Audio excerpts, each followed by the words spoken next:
Hey, folks, Quill18 here, and we got something new going on today.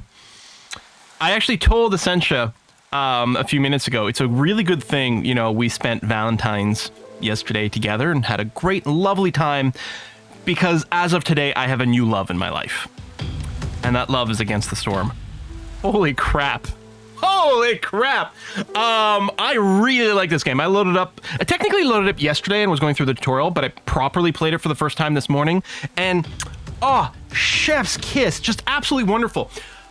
This is a roguelite, for whatever meaning that word has, survival, like, base builder, colony builder game, right? Well, here's the thing. I've talked about this before. People have often asked me, what I prefer, what do I think is the better game? Dwarf Fortress versus RimWorld, for example, right? And first of all, neither one is better, but I do say that if I had to pick my desert island game, you know, the one game you get to play for forever and nothing else, it would have to be RimWorld, because I feel, especially with ideology, there's more ways to add variation to your gameplay, right? One of the things with a lot of builder games, and whether we're talking about even stuff like Factorio, which I absolutely adore, and Dyson Sphere Program, which I'm having so much fun with right now, even though I'm not streaming today, and also things like Satisfactory, which is a game that exists.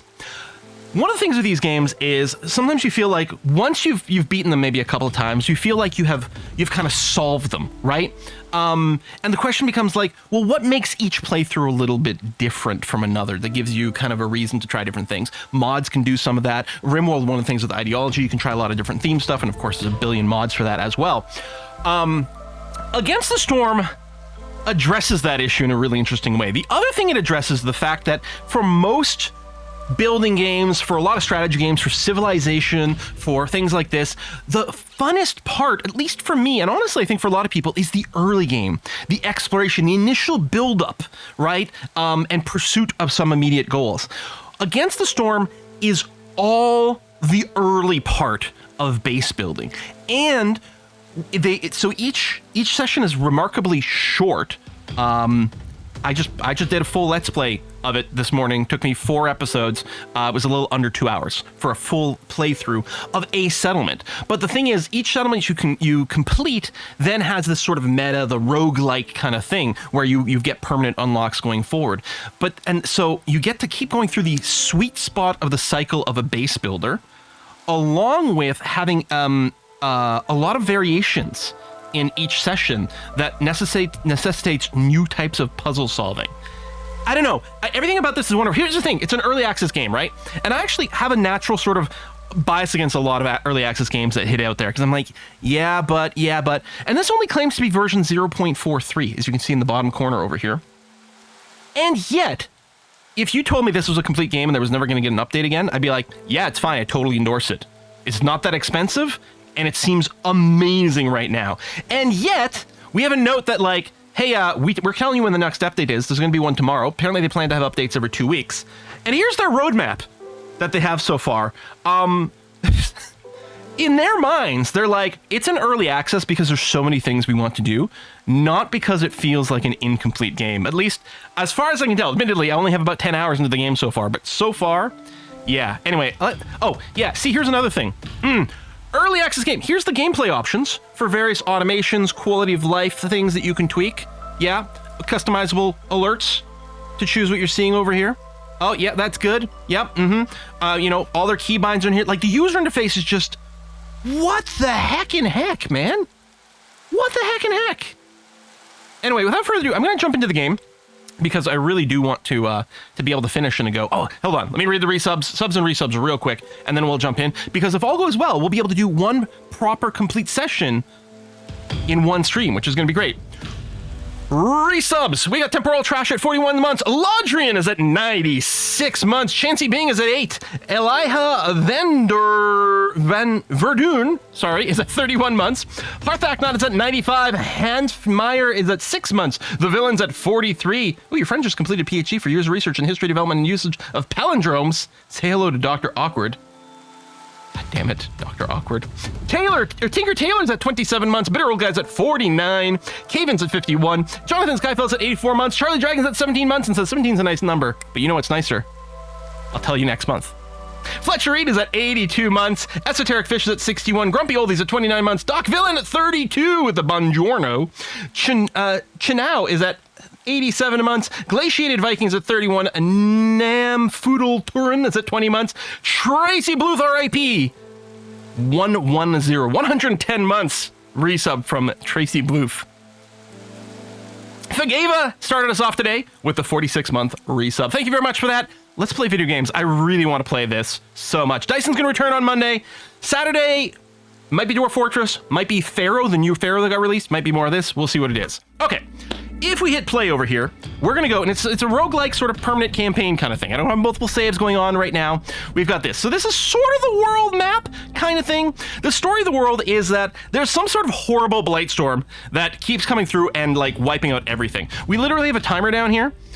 When this bar fills up, a blight storm is going to destroy all of our towns and reset the world map. Everyone's got to run back to the smoldering city, the only place safe in the world, and then the world gets regenerated, and then we go back out and start building some new settlements. Our job, I think we're a viceroy, or maybe the viceroy is referencing something else in the game, but we're some sort of person designated by the queen to go and set up new settlements, to gather up resources, to send them back to the smoldering city in between these waves of the horrendous apocalyptic storm that keeps wiping out the world. Which is awesome. There's a bunch of stuff over here that I can't even do. It's not unlocked yet because I haven't unlocked the upgrades from the tech tree. These are permanent tech tree unlocks that you can get through repeated playthroughs. I've gotten a few things started off over here. I haven't even unlocked all the game features yet. You'd also got these deeds. These are the sort of achievements and stuff like that, but they give you tons of like rewards or different stuff at the same time. It's crazy sauce. Crazy sauce. All right, let's go and set. Yeah, how many upgrades? Just a few. Just a few. So we got, so Syrah here is the first successful settlement that I made. So my first settlement, I lost. Second settlement, succeeded. This is on the lowest difficulty, and I just recorded a let's play this morning of New Petra. Spoiler alert, we actually do succeed that one because it's on the map. Sorry, spoiler alerts. Although for a long time it looked like we might not, so it is still very well worth watching. There's a lot of different terrain kicking around. There's also these little question marks out in the fog. I think I did get a tutorial tooltip that said sometimes it might be a chest with some loot. Sometimes they give various bonuses. Like I actually settled this New Petra next to a place that was like extra fertile soil. So I had like a 40% chance of finding more fertile soil on the map. So unfortunately, I don't have vision over any of the question marks right now, but I'm kind of curious about getting near one. I'm thinking I might go here so that after that, it'll reveal whatever's on this question mark. So we'll see. The alternative, I've never played in a coral forest. We could go here, and that might expose this question mark, because it looks like it gives us 2 tiles of vision. But you know what? The Royal Woodlands are just too pretty to ignore, so we're going to do that. I don't know what happens if you sort of like overlap with another city. It looks like I can place here. So yeah, I don't know what the vibe is there. But yeah, we're going to go over here and see what we've got. When we start off, we choose who our first caravan of settlers will be this time around. Eventually you will unlock the ability to have 3 choices, but I only have 2 choices right over here. Whiskey and...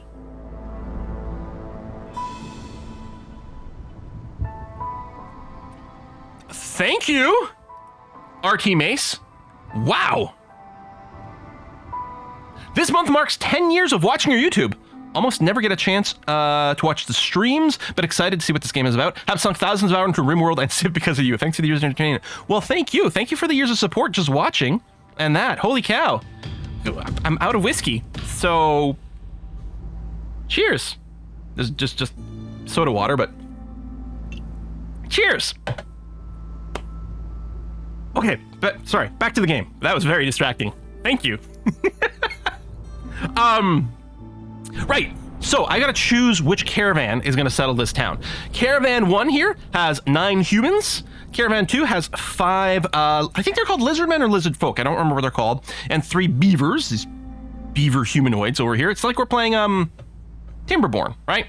We will get we will get like a mix of these races once we start playing. Currently, those 3 races are the only ones I've seen. There is, evidence, without me having looked into the texture or anything like that, to me there is evidence there's at least a 4th race already in the game that I suspect I have to unlock through upgrades. And if I remember correctly from like the roadmap, I think one of the things in the roadmap was like adding a 5th race as well to start off with, and I think they want to add some more. They have different needs and different bonuses, and each one of these caravans also comes with slightly different stuff. I don't really know where to go here. I'm gonna go with this one, just because then we get to see 2 different species right off the bat and get a vibe for them. For difficulty, I'm gonna stay on Pioneer. I beat the game once on Settler. I've beaten the game once on Pioneer. Hopefully we do it again. We'll see, and then we can go up in difficulty. But yeah, these difficulties, I mean, they very explicitly list what's in there, and then we get a further breakdown. Like, this UI is sick. How is this version 0.43 of an early access game, right? It's sick. So I'm just going to go Pioneer again. We'll see. Game changed a lot for Veteran. Oh yeah, this is when it adds in Blight Rot and Corruption. Right, I keep seeing about that. I'm going to try to win one time or two on Pioneer still before we go and add in Blight Rot to this whole thing, because that seems scary AF. I also have 3 embarkation points over here. This is based on your difficulty, as well as I did unlock an upgrade that gave me 1 extra, so I get to bring some stuff with me. I don't know what's most important and critical to bring with me at a time. I don't know if on this map, do I get a summary of... Oh, I do get a list of the natural resources over here. Excellent. Because that's one of the things that modifies your gameplay. So here, because I'm going and settling in the Royal Woodlands, trees give more wood, which is great. I don't know what the seasonal conditions are going to be. It says severity taxing. For whatever that means. We will get this in a bit, and that will modify things. And yeah, different places you settle will have different resources as well. So it looks like we will have access to clay here in some amount, which is good. I don't see any stone. We can get it through trading, and there might be like random piles of goods somewhere that might give us stone. But like, so it might be a good idea to bring stone. On the other hand, I haven't needed to use stone for a lot of things in my game so far. So I'm wondering about bringing like eggs for some extra starter food. The roots here, extra food as well. And then I have one more point. The thing is, I don't really feel the need to bring wood. Wood is pretty easy to get, but I'll probably just grab that. I have no idea what's critical or what's important here. And it's still very early game. We'll see. You think taxing is lowest? That wouldn't surprise me, actually, if this was the lowest. Wood can make a faster start. I mean, that's a pretty good point, too. So we'll embark with this and see how it goes. Maybe I've made a terrible mistake already. I don't know. Okay, so now we got our little Forest Mysteries update. So as far as I can tell, there's like 3 seasons effectively in Against the Storm. We are starting off in the drizzly season. Drizzle. Then it gets stormy. Then I think we go into clearing. Now, I think when it's clearing, it's still raining. It's going to rain all the time. It's just a question of severity, as far as I can tell. So if we are in the drizzle period over here, what's the deal? Bleeding trees. Ugh, that sounds scary.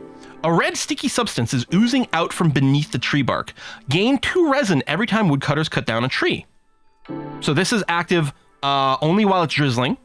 And it's active from hostility 0, so baseline. So this is going to be always active while it's drizzling. I'm going to get resin. I don't think that's going to open up any like optimization for our wood cutting, because we're kind of going to be wood cutting all the time, except sometimes we might have to pull the woodcutters off because of hostility during stormy seasons. But okay, that's good. So we're going to get a bunch of free resin. Cool. What else we got? Clear skies. Increase the speed at which traders vibe by 300%. Oh, so in drizzle seasons. So more trading. Now, while it's storming, there's going to be a variety of different effects that's going to depend on the hostility levels. So hostility 0, so all the time. Rampaging storm stifles the spirit of all living creatures. Additional stack of this effect is added for each hostility level. Okay, so it's -4 to global resolve. And I think you get a -2 to global resolve for each hostility level by itself as well. So it's going to get much worse during storming period. And then if we're at hostility 1, villagers are going to move slower. Although apparently it can be, we can cancel that out as long as our villagers actually have housing. Hailstorms. Villagers with this effect have a 5% chance of perishing every 15 seconds. Again, it's protected with housing, so it is going to be really important we have no homeless people. Melancholy. So this is only effect if your hostility is all the way up to 3. Villagers with effect have a -2 penalty added to the resolve. A stack of this is added every 60 seconds. It's blocked if they have access to housing and complex food. Or we can maybe just keep hostility below 3. It might be one of our strategies. We'll see how it goes. Let's take a look at the beautiful screen over here. I think the game looks wonderful, great sense of style. So we start in this one sort of central glade, and the way the map works is we get trees, but then we've got these other little glades in here. And opening these things, we're going to find more resources of various types in here. The game I just played as part of the Twitch live stream, or sorry, the YouTube Let's Play. Both of my drizzle effects were actually boost to what we find in the glades. During a drizzle period, opening up a glade gave me 30 insects immediately. slimy but satisfying, as well as any resources in there would have like additional stacks of resources. So in that game, in that Let's Play, I exclusively tried to open glades during drizzle periods. Here we don't have any of those effects going on. So it's already like, it's going to have a different vibe, because my exploration vibe felt very different in that particular run than it might over here. So opening these glades is important to reveal new resources, but also the hostility of the forest goes up as we pop more glades. And it also goes up as we have more villagers and based on the number of woodcutters, and it also goes up over time and gets worse and worse and worse. How do you win the game? You win the game when you max out your reputation meter. That's how you win the settlement, that your settlement is considered established. The queen recalls you back to the central city, the capital, for you to then go and set up a new settlement somewhere else. How do you lose the game? When the queen's impatience meter maxes out. The queen gets too impatient, you lose, and the settlement is abandoned. I believe when your reputation goes up by a level, it does drop the impatience, so you can keep that under check by continuing to improve your reputation. So not only do you need to win, but also as you increase your reputation, you unlock new and new blueprints, which we're going to need for our buildings. Because at the start of the game, we only start with a certain basic set of blueprints, but a lot of the advanced buildings, we don't unlock. We don't even unlock them every game. So I actually do start here with the ability to unlock 3 blueprints. So if I click here, it's going to give me a choice of 3 different blueprints. You can get an upgrade to reveal a 4th one, which is nice. And so I'm like, okay, so here I'm going to get to choose one of these 3. And I'm going to get to do this 2 additional times. So it's offering me a carpenter, a kiln, or a leather worker. Now, some of these things, so the carpenter, for example, can make planks, simple tools, and packs of luxury goods, and it does it at 2-star efficiency.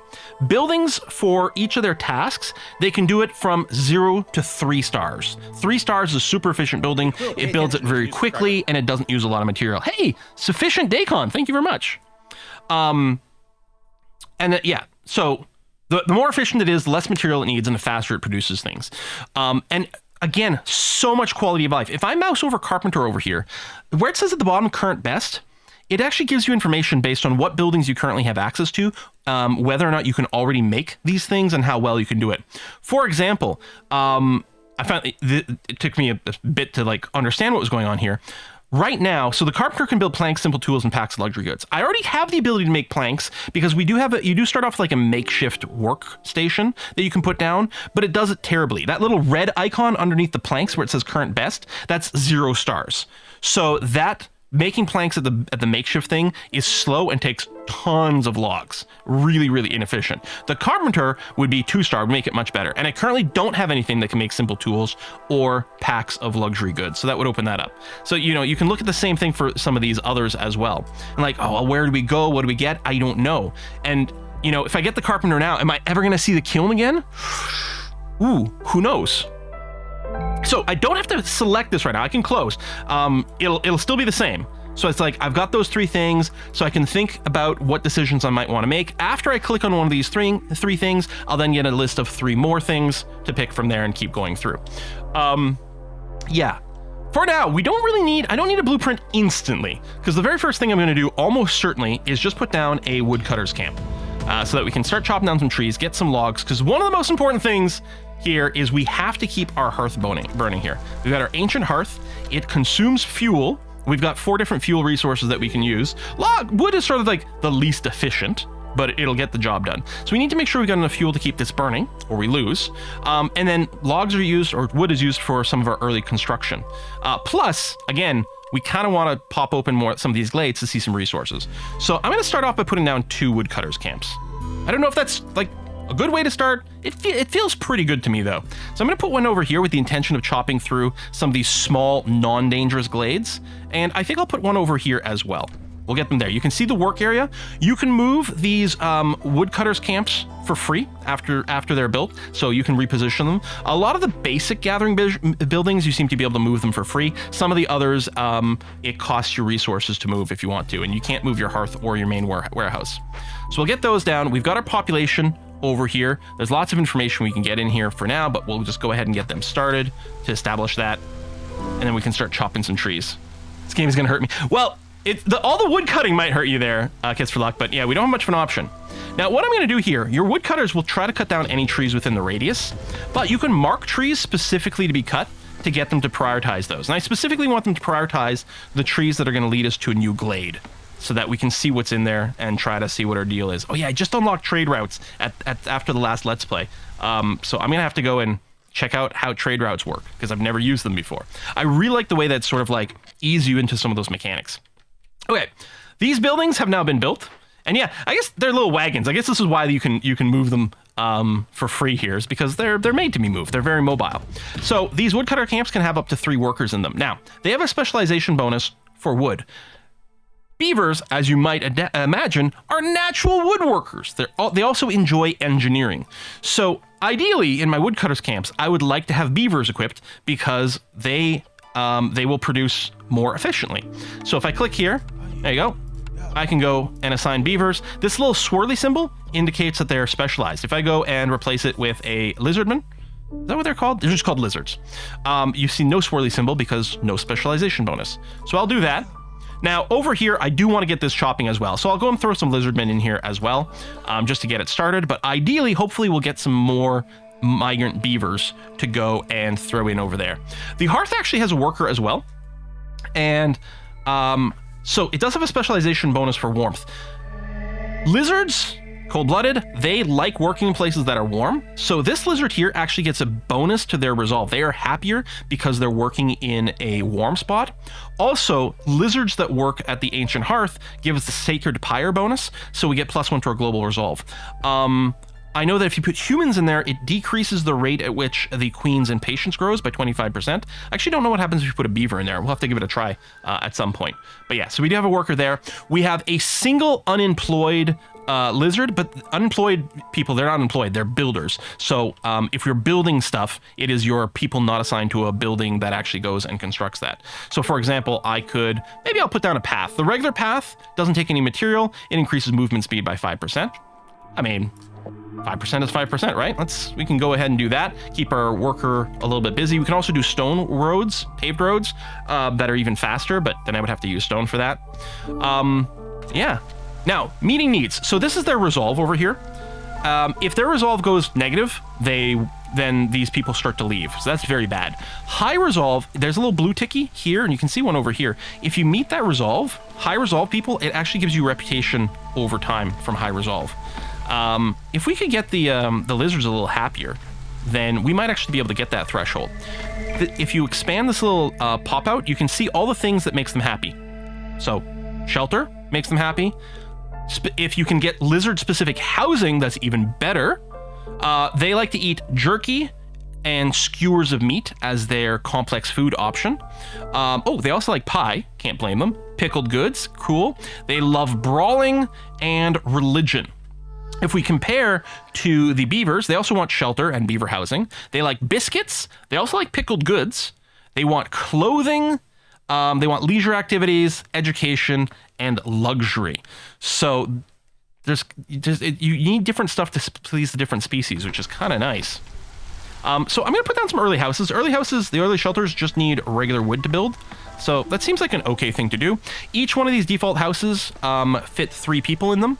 So we currently are sitting at, 9 total people. Like, that makes sense. So if I build 3, everyone will be sheltered. And hey, that's going to be great. Brawling and religion, yeah.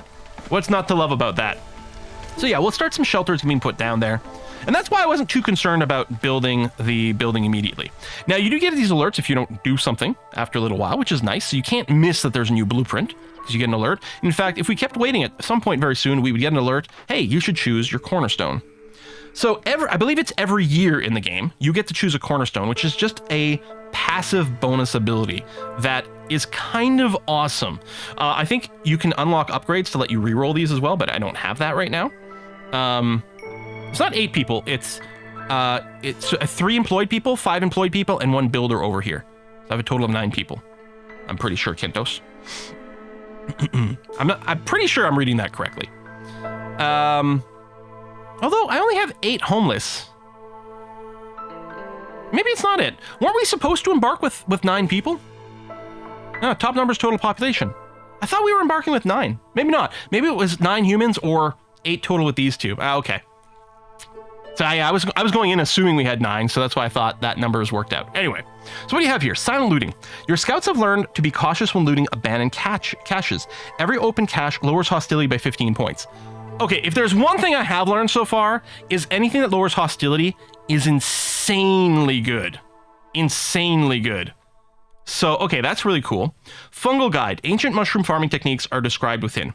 Mushroom production increased by +1 every 25 times it's produced. Okay, so if we're grabbing a bunch of mushrooms, and mushrooms are native to these woods, we will be getting some. We get a little bit more mushroom, but that doesn't sound that strong. Friendly relations. Boost global resolve by 1 for every 3 levels of standing with other settlements and trade routes. So I don't know how good this is, because I haven't done trading yet. Maybe this is quite easy to get and will give us lots of extra resolve, or maybe it's only going to add up to a tiny little bit. We'll see. So I'm going to go silent looting, because if this is a permanent -15 every time... Wait, does normally hostility go up every time you open a cache? Maybe it does. Anyway, we're gonna do this. So you don't even see caches as one of the things that shows up in the hostility meter here. So we'll find out if that's really good or really crap soon. All right, here's the other thing we get. Orders! And this is another thing that mixes up the gameplay every time. We will, over the course of the game, get 11 orders. And they unlock on a timer. So right now we've got 3 orders available right now. In 10 minutes, we're gonna get another couple, and so on and so forth. When I click pick over here, it's gonna give me a choice of 2 different orders. And again, I think there's an upgrade that'll give us even more options later on.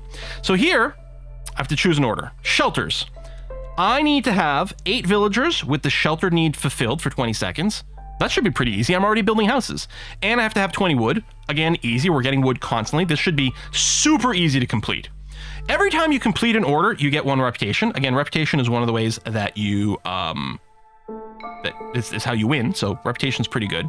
It'll also reward us with 4 planks, 20 mushrooms, and 3 new villagers. Exploration over here. This is going to complete when we discover 3 glades, which again is going to be really easy. All we got to do is chop some trees until a glade pops open, and then we'll do that 3 times, and we'll have completed exploration. Reward here, Scouts Pack. Workers assigned to glade events can carry 5 more items. So glade events, you do have to bring some resources there to complete them. So this presumably will save us a trip or 2 from time to time as we open the caches, basically, mostly, is what it's going to feel like. Which is nice. I don't know how much of a difference this makes for this. Some of the carry ones seem really exciting. Yeah, and take the reward back. Some of these, like, carry capacity things really useful. I don't know the Scout Pack's going to make that much of a difference, because I don't think it happens that consistently, but it's still nice. It gives us 10 bricks and 10 planks over here. I think I will go for this one here because these perks sound pretty useful. Like, it's nice to have permanent perks. I do like the extra newcomers. We will get newcomers on a regular basis anyway, but this does accelerate things. Both of these are fine. Now, if I X out of this, you'll notice I can't click on the other 2 orders. I have to finish choosing over here before I can peek at the others, which is too bad, because sometimes after you make a decision and you check the next one, like, oh, I kind of wish I'd gone the other way because of reasons. I think they're both strong. Yeah, maybe extra pop at the beginning to accelerate us. Sure. Okay, done. Let's see what the next one will be. 3 packs. Okay, this is going to require us to assemble packs of materials. Assemble these packs that can sometimes be used for trading. So this will require, we have to have a building and a worker take certain types of goods and bundle them up in some sort of pack. So we had to do 2 packs of building materials, 2 packs of crops, 2 packs of provisions, which, I mean, should definitely be doable, but this is not the most trivial thing to do early on, is what I feel like. The reward is another perk, Mold Supply, +1 to grain production. Gain extra grain every yield, whether we're gathering, farming, or producing. That's pretty sexy. Again, we just did that. If you X out, it brings you over here. And then you can't go to back your pick, but you can consider what you're doing. It also gives us +1 to fabric production, which is amazing, and 4 parts. So parts, in the other description, when you mouse over parts in the other view, it says it's hard to get. A lot of the early basic buildings seem to need parts to build, and I'm not sure that it's something we can produce, or at least I've never gotten around to the point where I could produce them. So it is actually pretty good, and double perks is amazing. right? And yeah, the extra fabric is kind of nice. Okay, woodcutters. For that, we need 2 woodcutters camp, which we have, and get 30 wood. Okay, this one's super easy to complete. The reward is 10 resin, 3 parts, and 2 newcomers. Even though woodcutters is insanely easy to complete, and it's still worth 1 reputation because it always is, I think I gotta go for 3 packs. And yeah, the colors might be rarity. So yeah, we're gonna go for this because these perks are kind of insane. And last order, the clan. For this, I have to have the lizard's resolve has to be above 13 for 30 seconds. This actually should be fairly easy for us to do. Reward is 2 new lizards, 30 meat, and 3 parts, or amber trade. Our objective here is to sell goods worth at least 12 amber, and to have 7 amber. Amber is basically the money sort of thing. The reward here is box of simple tools. Tools are a pain in the ass to build, at least in my experience so far, and you need them to open a lot of supply caches. So I want simple tools. It also gives us wildfire essence, which you can use to make more hearths, which lowers hostility, which is nice. And then we get 2 random villagers. This is very easy to complete, I think. I think this is going to be much more valuable, and overall, this is something we're going to do in general. It's not my first game ever, ET. It's my first time streaming it. I played it this morning, so I haven't played very much. But I played enough to at least know some basics of like what feels hard. I'm gonna go for Amber Trade. It seems challenging, but I think the reward's gonna be worth it. So there we go. We got those sorted. They're gonna show up over here. And yeah, as soon as the shelters are built and people have taken a break from their work, you can actually, if we watch here, we can see what they're doing. They're moving, they're coming back with resources, and at some point you'll get a little coffee symbol. They're gonna go to the hearth, they're gonna chillax there, they're gonna try to eat a meal, they're gonna try to satisfy their needs. So they're gonna go ahead and do that. Now, okay. These packs, so we need 3 packs. Any of our blueprints open up the ability to build packs? Well, Carpenter gives us the ability to build luxury goods. So does Leatherworker, although they're less good at it. But that's actually not the pack that we need. I think I am going to go for the Carpenter, though. I think I want good plank production. And in theory, we could open up tool production as well, though we think we need some metal for it. So let's go with Carpenter. Boop. All right, second blueprint option. Trapper's camp. So a lot of this, like, as we pop open some glades, we're gonna find meat and eggs and insects and stuff sitting around. We've already should have some baseline buildings for collecting some of these resources. That's why it's not actually showing us the upgrade over here. But the thing with all 3 of these camps, these are the improved version of a baseline camp that can gather more resources more efficiently. They can also gather from large and giant nodes instead of just small nodes. Of these, I don't know where to go. I'm tempted to go meat because then we can turn into jerky, which I know the lizard folk wants, and humans when you get them. Click on stuff on map for more info, like lower left. There's these. I don't know if that's what you mean. Might need a little more context. We're talking about the clicking. But yeah, so I don't know where to go for here. They're all pretty strong. I'm hoping to do farming, which will give us grain and vegetables. If we can just set up some farms, it's going to be great. Oh, I just opened up a glade north. Did I? Oh, I did. Yeah, right over here. Cool. Oh, so I didn't see the pop-up. But we've got, there you go. We've got some slick shell broodmothers here, which is going to give us meat and leather. And there's some flax fields over here as well. Cool. You know what I think I'm going to do is I'm going to go and I'm going to move this and get you to chop into this glade over here, please. I mean, we already have some meat to gather over here, although these are just small things, so we don't really know. Can hold B2C resources. Oh, that's cool, because I know when you're building a building, like let's say I was putting down a forager's camp. If I do that, oh, I thought it would. Maybe I just don't have anything for that. As I say, normally it does highlight the, okay, trapper. There we go, yeah. There you go. So if I have the Trappers Guild selected, you could see it's got the little like meat with arrows over here telling me, oh yeah, over here's the meat. Ah, there you go. Cool, I can put that down. You can also click on this and it'll show you the buildings that can gather. I can already build a small Trappers camp. I do not have access to the Trappers camp, although as it turns out, I do. So I don't know where I should go here. I'm gonna get the Trappers camp. All right, Provisioner is a building that produces flour. So if we make grain, we can turn it into flour. We can also make barrels here. Barrels I don't think are used by anything from themselves, but I think are used to make ale later on. This also, oh, hold on. I gotta get rid of this little, there we go. This also makes packs, yeah? packs of provision. I do need to make 2 provision packs, so this would do it more efficiently than our baseline thing, which is cool. The scribe makes scrolls and ale. See, we need both barrel and the ales, I think.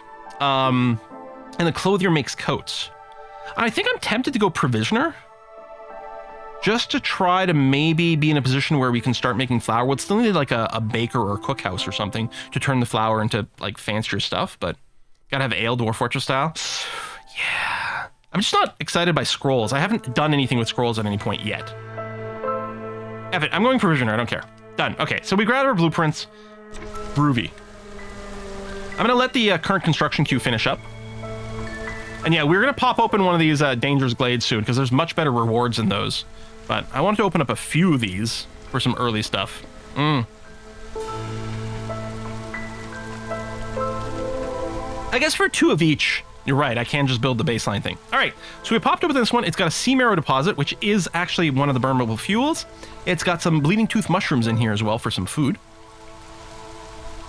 Yeah, I only have 1 unemployed person. They're busy doing building things, so I don't really want to build any more buildings quite yet anyway.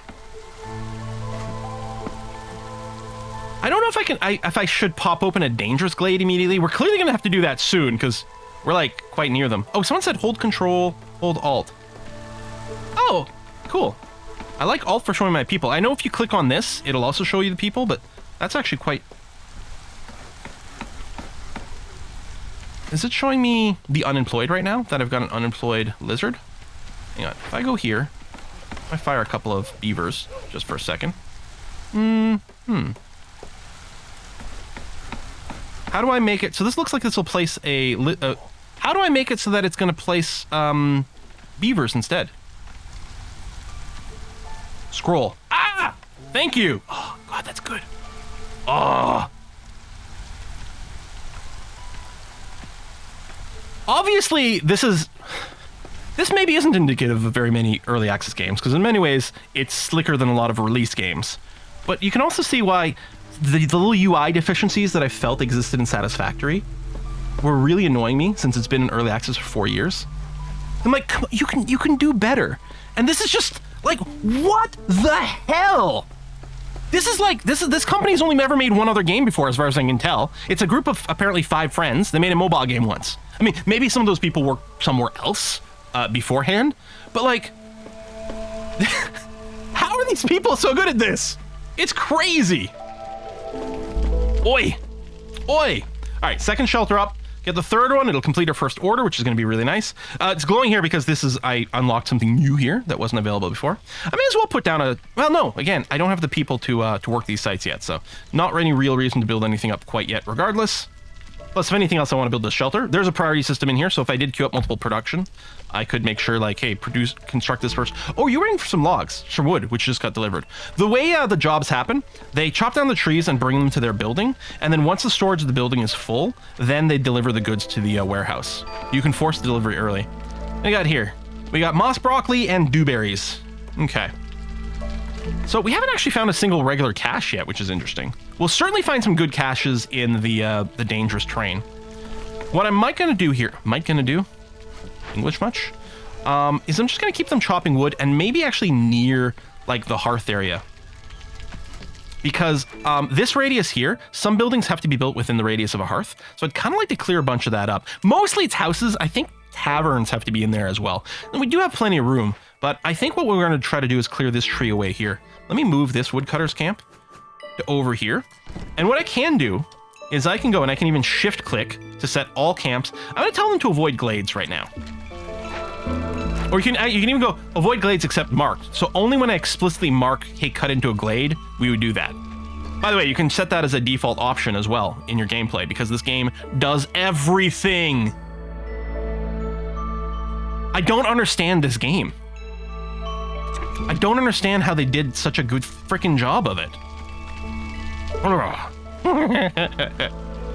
This is not a sponsored stream. And yet I'm gushing more about this than some of my very favorite games. I'm just so impressed. Maybe, you know, I'll play this for another couple of days and then I'll get bored of it and it'll turn out it's not got all that. But right now, it's so impressive. Maybe I should pop this glade. So some of you people in chat have played this. How early do you go after these dangerous glades? Because what's going to happen in here, there's going to be something in here that is a threat in some way we're going to have to deal with, which is going to require probably bringing some resources to it and spending some work there. Depends on your start, depends on difficulty. Yeah. And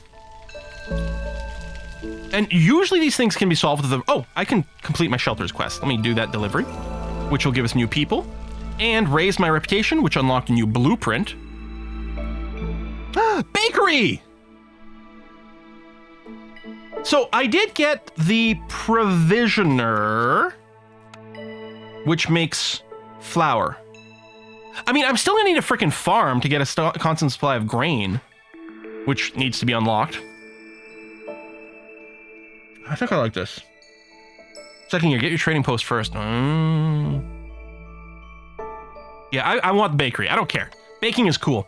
Yeah, so get a trade post early.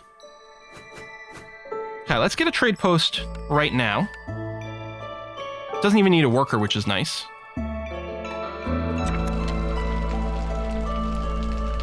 And yeah, so we got some more workers in general too. Okay, yeah, I don't need the bakery yet. I think what I'll do is I will build a little herbalist hut. We'll just pick these little mushrooms over here. And this, again, it's on a little wagon, so it can be moved. I actually hadn't noticed that they were explicitly on wagons. That is so cool. Normally you want to put the trade post away from the warehouse, since you don't bring things to it. Oh, save room for something that wants, that needs like long transportation. Okay, cancel you, I'll get all the material back. So you're saying the trading post can be put in the ass end of nowhere because you never have to bring goods because travel time is huge, and save this for something more relevant. Oh, yeah, okay, that's smart. That's smart. As far as I can tell, units can squeeze between buildings just fine. The downside being that you can't build like roads if your buildings are too tight, but otherwise it seems to be okay. Yeah, even if you're not doing trade routes, good to have a trade end of year one first trade arrives. Yeah, because they have a timer, they only arrive from time to time. And I haven't done trade routes yet. I just unlocked them. This is going to be my first time playing with trade routes. My understanding is that, like, the most efficient thing is if you can use your items to complete orders. That tends to be the most rewarding. And I think secondly is a trade route, and then third is the trades you'll get from just traders. But I'm not sure. I'm trying to avoid, like, reading too many guides and things like that. My hostility is now at 97 of 100. We're almost at level 1 hostility. So, you know, go us. And yeah, most buildings move for free or very little. Yeah. Yeah, and all the ones built on, like, they look like, what's that wagon called? The Vardos? Varnos? Vardos. I mean, it's not exactly the same, but I'm still getting that kind of vibe. All right. Oh, there's already a trader here. So we just happened to build it at the right time to catch this trader. Okay, so if we have Amber, so I currently don't have any. If we have Amber, we also have these perks we can buy. So enhanced blueprints, we build buildings twice as quick. That one doesn't sound that tempting to me. First trader revives immediately. Oh, is it always that way? Oh. Scouts pack. That's actually a reward we're already getting, right? From completing one of these, I think, right? Or I don't know if I took that one, but I could, if I wanted to, spend Amber to get the Scouts pack bonus. Or big vials over here. Increases our pigment production. Now, I don't think I care too much about these. Yeah, I know I have to sell 12 value plus have 7 amber for that quest. Yeah. We're not going to be completing this instantly, but it is something we can work towards.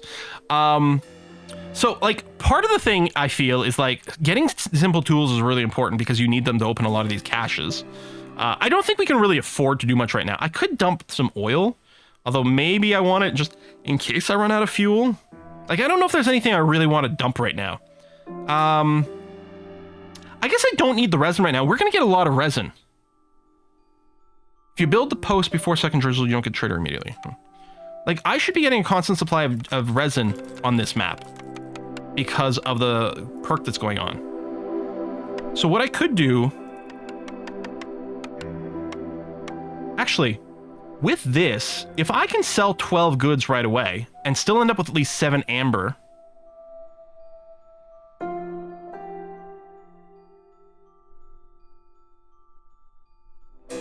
I don't want to... Oh, the parts are really valuable, but yeah, they're very limited.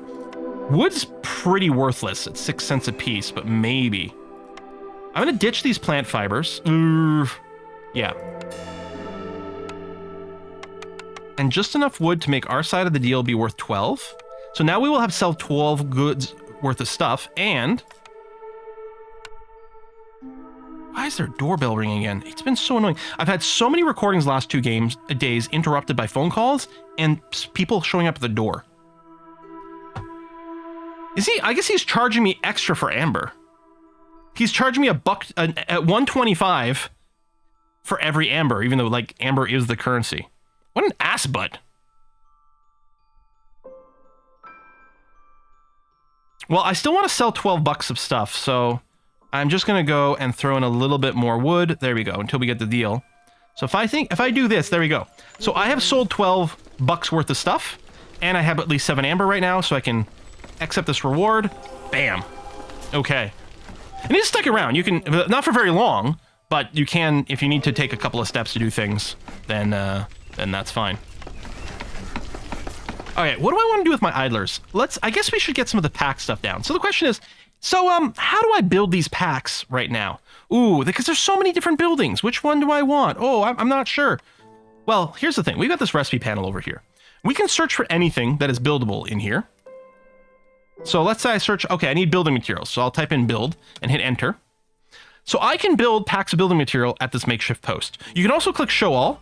It'll show you every place where you can build it, but I don't have access to these 3 buildings over here. I don't have these blueprints, so I cannot do that. But this does show you the efficiency, right? It's going to take me 10 planks to make a 2-pack of building materials, whereas the Flawless Rain Mill, it would take only 6 planks to do it, and reduce time as well, which is great.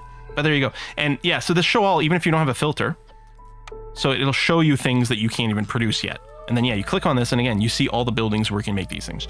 So I can make the packs of provision a little bit more efficiently at the provisioner, but the other 2 packs, I believe, the crop pack, I'm assuming I also make it the makeshift post. Yeah. So the makeshift post, I think, makes all the packs, but ideally, if we can make the provisions at the provisioner, that'll be better. I mean, it's a whole extra building to build and things, but that's fine. I'm going to go and just stick this one over here. I'm sure we'll probably end up trashing it later. Maybe, you know what? Maybe I'll reserve that place for something a little bit more permanent. Here, I'm going to put it here because eventually I'll trash it and put a house there. Is going to be fine. And yeah, a provisioner. Can I fit it in here? Good. And look at that, the building roofs match. What do you need? We need planks and we need fabric for that, which right now we don't produce. So I think for now, Carpenter's going to be able to make planks for us. We need fabric for the carpenter as well. So what we actually need is we need a crude workstation. Again, I'll put it over here because theoretically these will be replaced later on. I'm going to make the crude workstation the priority, so it gets built first. Oh, and I have another blueprint waiting for me. Forgot about that. Hey, Xenon, thanks for the sub. Okay, cookhouse not bad. Skewers get made with, I think, just meat and vegetables. I mean, they're basically shish kebabs or whatever, right? And that's going to make some of my species happy. Biscuits make some of my species happy. They need grain, but I'm already moving that way. However, I can't... Oh, no, I can make flour. I can make flour at the provisioners. I don't think I need the rain mill. It would let us build packs of building material more efficiently, but it's only 1 star. It's not a big deal. Yeah, the tooltip is amazing with the current best. But I agree. Moshaya says definitely Beaver House. From what I have seen, getting the race-specific housing is massive to maintain high resolve.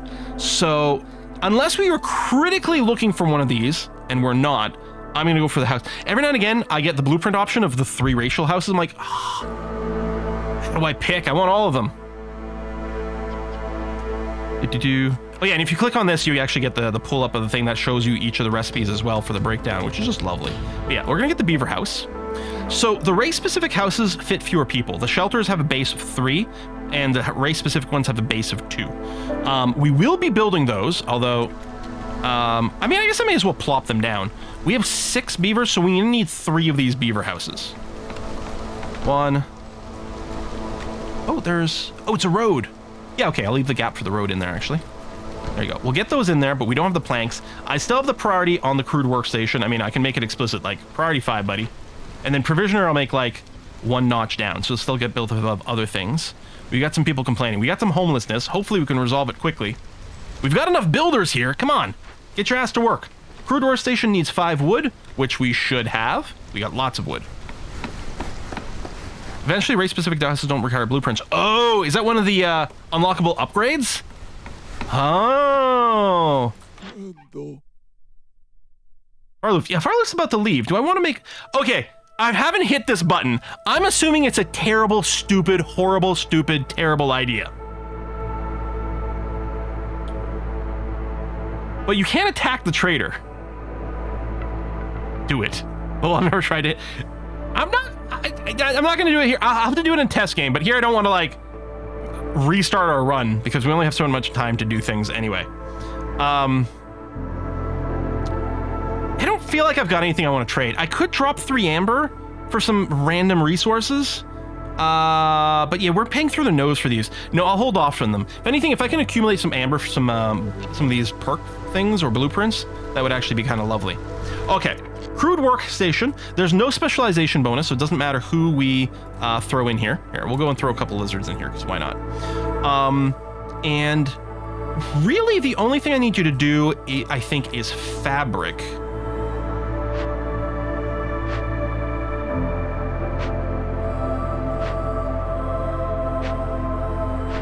Hang on, I'm confused. Did I put down a carpenter somewhere? No, not yet.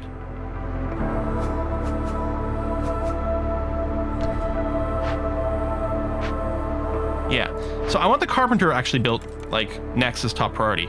So I'm gonna need 5 planks, because I did use them up. I think they're being used up for these houses. What's reserving? No, over here, the provisioner. Hold on. Cancel the provisioner.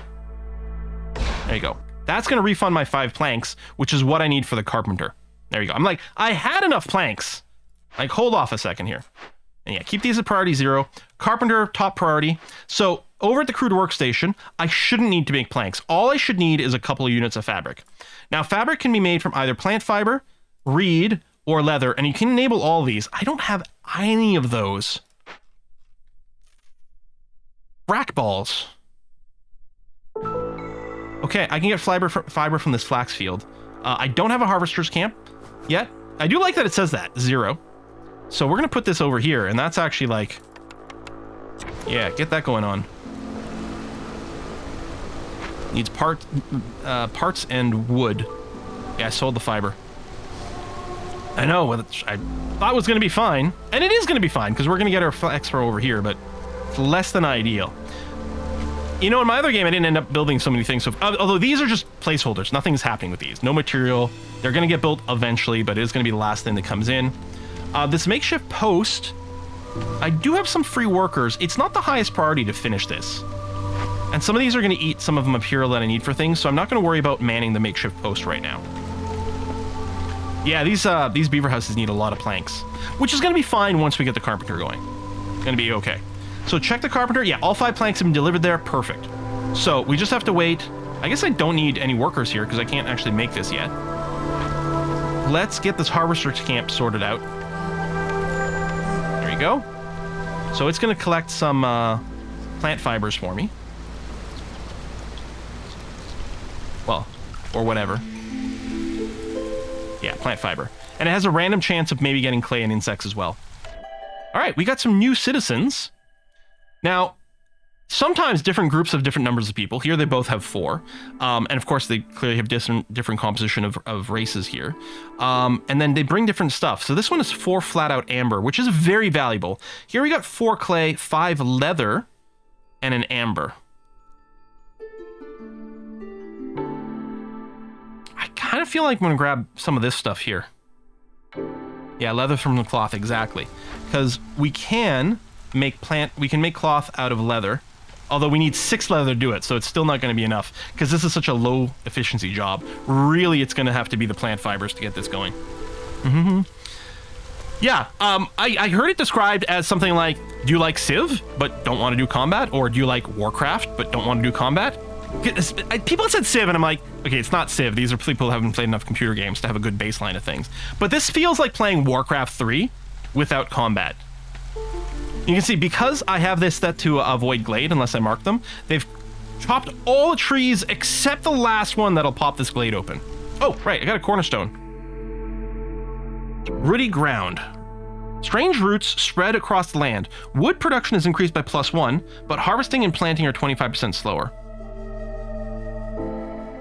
That doesn't sound very tempting. I don't feel like wood production is that limited normally. Cooking steam. If you leave rainwater for a while, it will begin to release a pleasant and warm vapor. Food production speed is increased by 10% for every 50 units of drizzle water stored. So if we get rain collectors, collect drizzle water, it's a little bit, it doesn't feel great though. Family gratitude. Relatives of your villagers send gifts for treating their members well. Get 40 water skins for every full reputation point obtained through high resolve.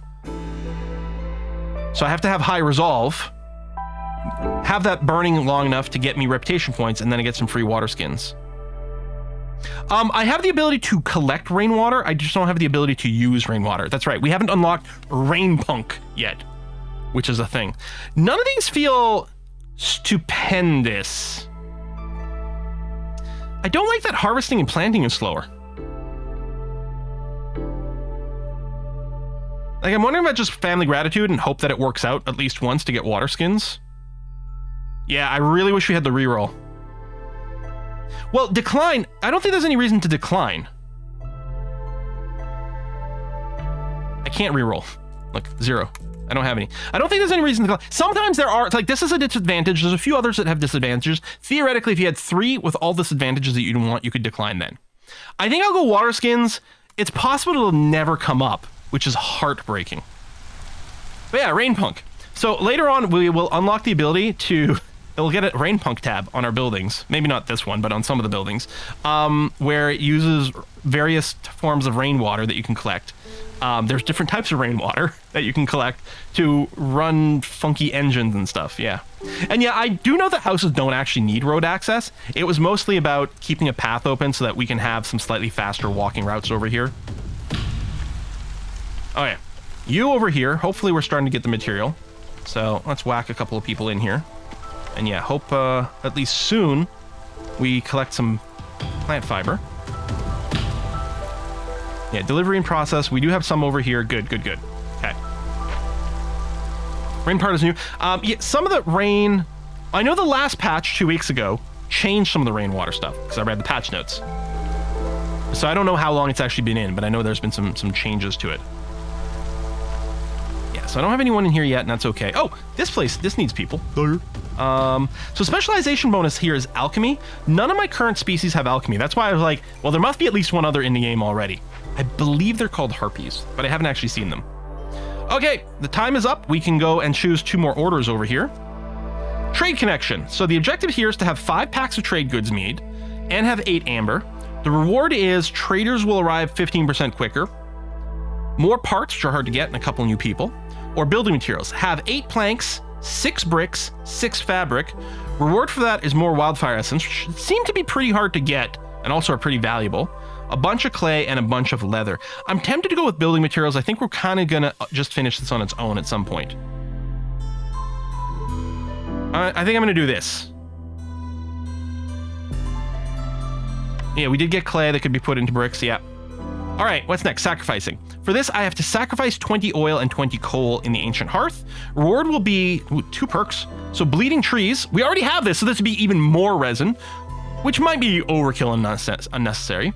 Secrets, techniques of the firekeeper. Fuel burns 25% longer in a hearth. Does sound really good. It's also really hard for us to get copper bars, which we could use to make some simple tools, which would be really nice. The sacrifice... It might be something we end up doing anyway, assuming we have oil and coal specifically to do it. Outpost over here. Objective is to have at least 2 hubs upgraded to level encampment. I've actually never upgraded a hub yet. Reward is a bunch of simple tools. Builders can carry more items, and 15 amber, which is really nice. Think the second one is easy? Okay. So this is one we're gonna have to put down some decoration and stuff, right? Yeah, I've never gotten around to doing it.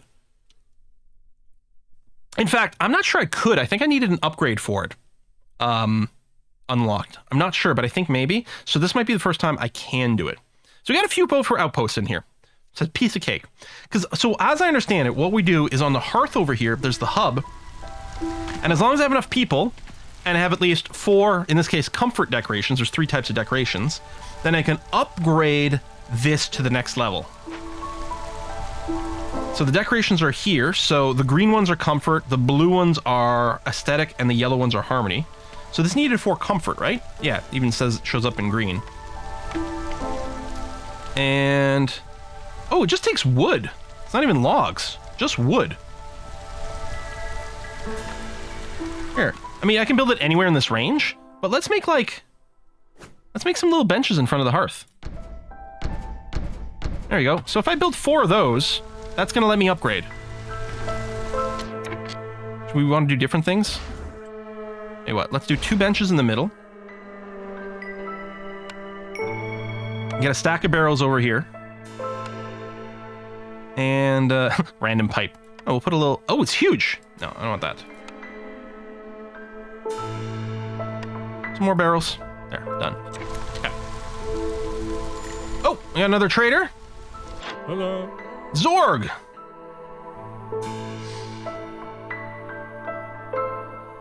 And I don't feel like I really have anything to trade, because I think I'm going to have to rely on this stuff. So the question is, do I want to use the amber to buy some things that might be missing? I could buy some bricks instead of crafting them.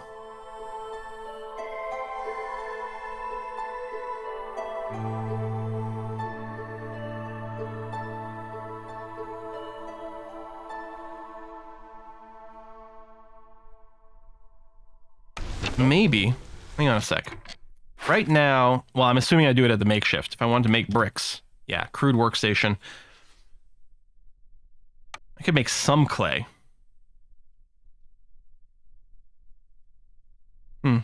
Oh, that garden counts as 4 pieces? Oh, wow, okay.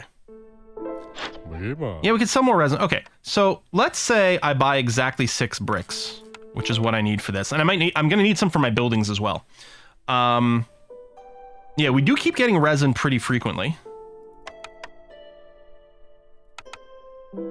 Hell, I could sell all of it and maybe get some more amber out of this deal. Or I could start to get tools. The tools are really expensive, but we're gonna want them to pop some stuff.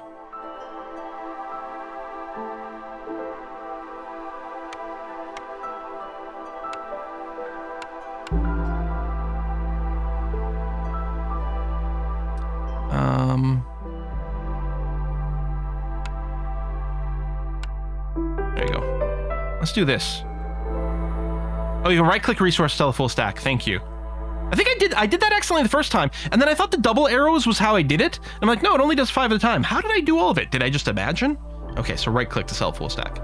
Okay, let's do this. Okay. All right, we're gonna put a fell all trees. We're gonna open this thing up and cross our fingers that it works out. We need access to some more stuff. We got some unemployed people that are ready to go to town somewhere. Oh, actually, I can probably, yeah. Hang on. Beaver up this other woodcutter's camp. There we are. Before the storm. Yeah. So we're in drizzle right now. Clearance is next. So that's probably fine, right? Okay. So, here we got a bunch of moss broccoli, flax fields, dewberry bush, a medium abandoned cache, and living matter. So the living matter is right over here. A mysterious rotten matter created by the rain. It grows with time, becoming more and more dangerous, but it's also a source of extremely rare resources. So, 8 minutes after revealing this, I'm gonna get something bad that happens. The odor from the living matter is making people sick. -3 to global resolve. And mitosis. Living matter has a tendency to spread uncontrollably. It multiplies, creating new clusters. Okay, we need to take care of this ASAP. While we're working on it, so what we're gonna have to do is we're gonna have to send 2 people over here. Doesn't consume any resources, luckily for this one. Just 2 people for 2.5 minutes. While they're working on it, we're gonna get this, decaying food. Cooked and raw food in the warehouse is disappearing at a rate of 2 items every 10 seconds. That's awful. But yeah, I was lucky not to get a resource-dependent event. As a reward, we are going to get 20 training gear and 1 chest of ancient tablets, which some of the orders need us to have some, and they can also be sold for decent money. So just grab any 2 people, doesn't matter. We'll get you to take care of that immediately. Now, we also have this medium abandoned cache, which needs 10 tools to unlock. This is my one complaint. It shows you need 10 tools over here. To me, that number should be highlighted in red to show you that you have insufficient number right now. If I click here, I can see I only have 8 of 10 tools. And the other option is I could do infused tools, but I have 0 of 5 of those. So we need 2 more tools to be able to do this, but once we do, we could either keep the goods for a bunch of resources, or we could send them to Citadel for a 0.75 reputations a lot and 20 amber. Now, this guy's still around. I could go and see if I can get a couple tools. Again, it'll be pretty expensive. This would give me the 10 I need, but I think the answer is going to have to be no here. So we're going to have to deal without the extra tools, unfortunately. And it has a big dewberry bush, which we cannot access with our herbalist camp. And it has a small fax field, which we could move our harvester's camp over here after. Or build a second one, but I'll let it finish this area over here, collect the material from there, and then we'll move it to the other flax thing. Castles are a mid-game thing? Yeah, that sounds about right. So, okay. So this has been upgraded, current level encampment. Do I get a bonus from this? Gathering around the blazing fire, folks keep each other's spirits high, +2 to global resolve. Oh shit! And resistance to corruption is increased. I don't think I have to deal with corruption yet, because I'm not high enough difficulty for it. Okay, so this is in play. So what I have to do is I have to build a second hearth. Should I do that now? Small heart. We need a bunch of planks. Oh, and this would also consume some of my bricks. I want to make sure not to use up my bricks yet. My carpenter's ready to go, though, because we got enough fabric built over here to get that sorted. So I want to put some people in the carpenters. The beaver folk are really good at it. Spoiler alert, they're good at working with wood. I'll also throw in 1 lizard here. And yeah, I want you making planks. So this is going to be made out of wood. I would also love more simple tools, which is going to require wood or planks. Probably leaving it on wood's fine. It also needs copper or crystallized dew bars. I have neither of them, but if we ever get some, then hopefully we can make some simple tools that way. You can also make packs of luxury goods this way, which, is that one of the things we needed? No, we don't actually need those yet. I might just disable this for now, so we don't accidentally use up, like if we get some wine, and use that, just for now. Planks is more efficient.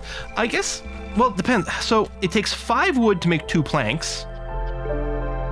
Oh yeah, so if I do this way, it only uses 5 raw wood, although it does use up a plank production cycle. So this, if I use this recipe, it uses overall less wood, but more work time. Yeah, see, it requires an additional production cycle. I think I'd probably be fine just using raw wood for this. Unless I get a second carpenter, so we get a lot more planks going on.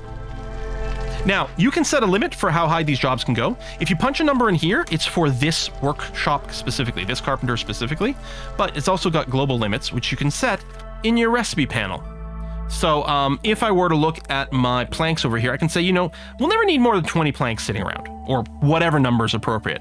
So we set a production limit. And here's what's... This game is insane. You can save these limits and then load them in your future games. You know, if you've got all these perfect numbers all punched in, you can just save these and reload them. There's even an option, if you want, to have it automatically load the recipe limits for you. You know, if you really don't want to click that extra time. Okay, sure. Okay. Freaking game, man. 28 hours in, didn't notice it was on. Yeah, well, I mean, I'm still learning some stuff over here, too. I do like being able to quickly glance at my workers with Alt. Again, I was clicking on the races to get this pop-up, just holding Alt for it is great. Okay, so we're taking care of this living matter. Again, while this is running, we're losing some food, which is kind of shite, because we are running low on food. Oh, we've got the broccoli over here. Oh, yeah, but I don't have the forager's camp, not the big one.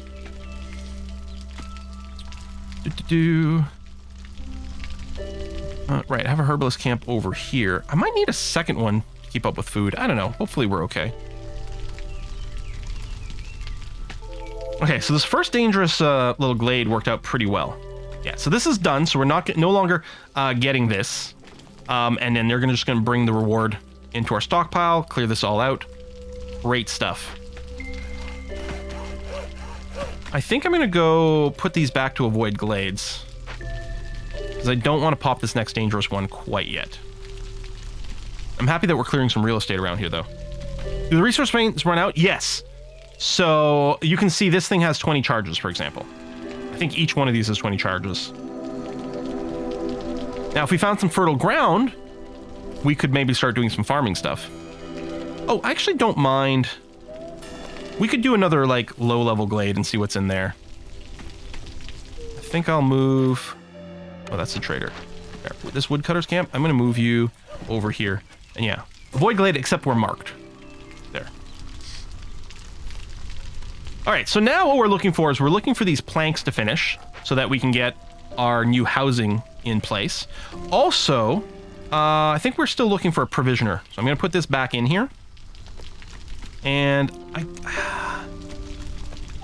actually might be fine with finishing the beaver housing before the provisioner.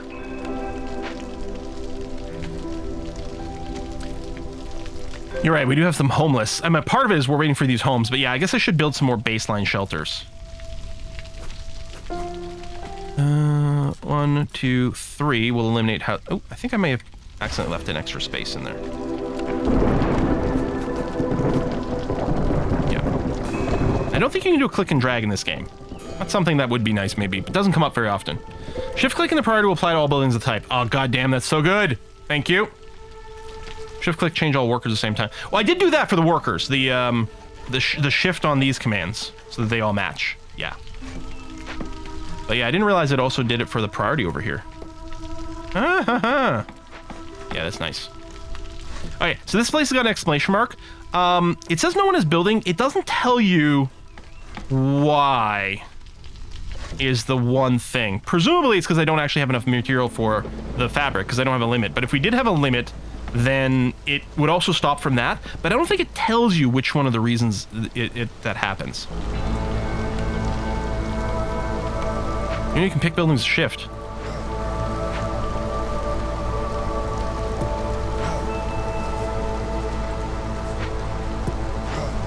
Can we?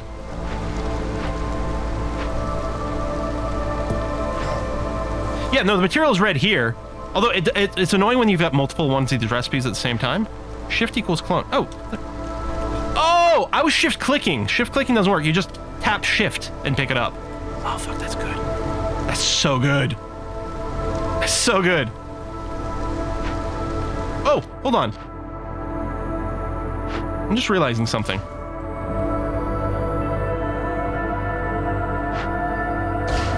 I shouldn't have let this finish. There you go. Because if we can just finish... There we go, the building material. We can hit this, and then... Because I don't... Oh, it is a deliver, so we're going to lose it. Well, I'm going to do it anyway, because it'll open up a new blueprint for us.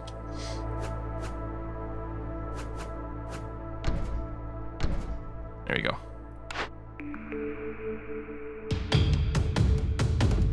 Okay. We might want to do the foragers camp so that we can pick up these big broccoli patches.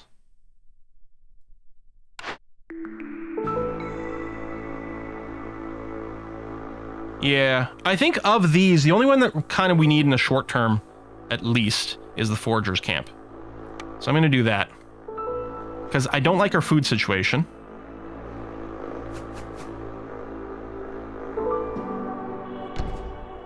Yeah. So let's get that built first, actually.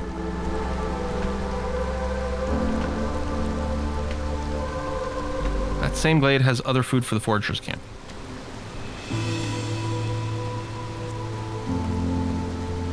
Or herbalist camp? Yeah, so I guess the herbalist camp would have paid off too, but I guess we needed both for some extra food.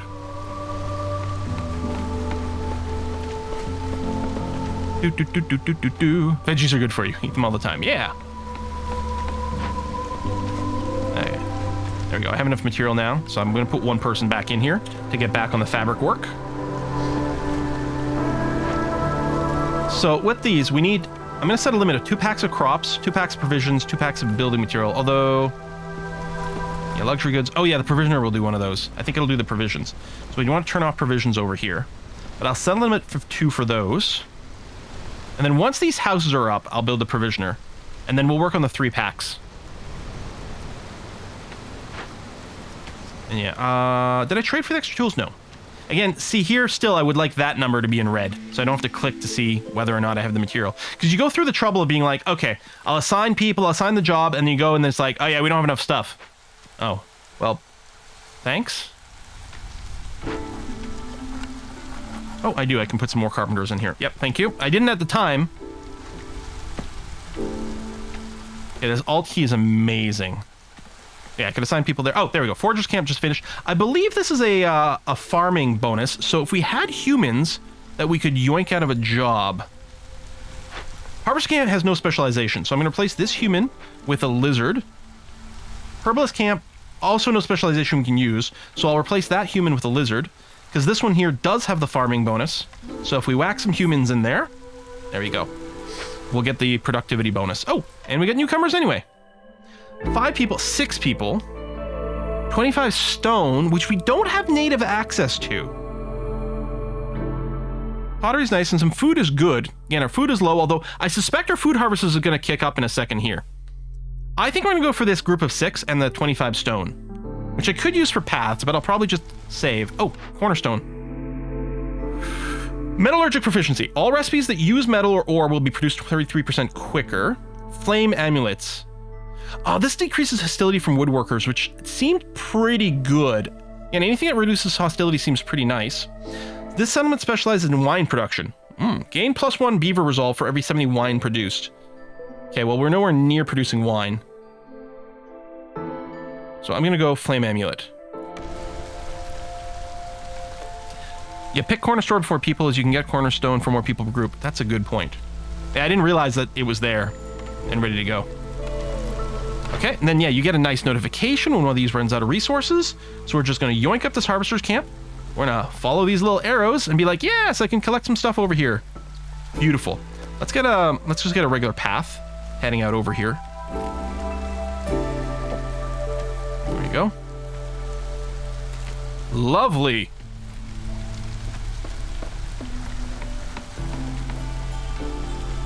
Okay, let's bring up the speed. Oh, trader here.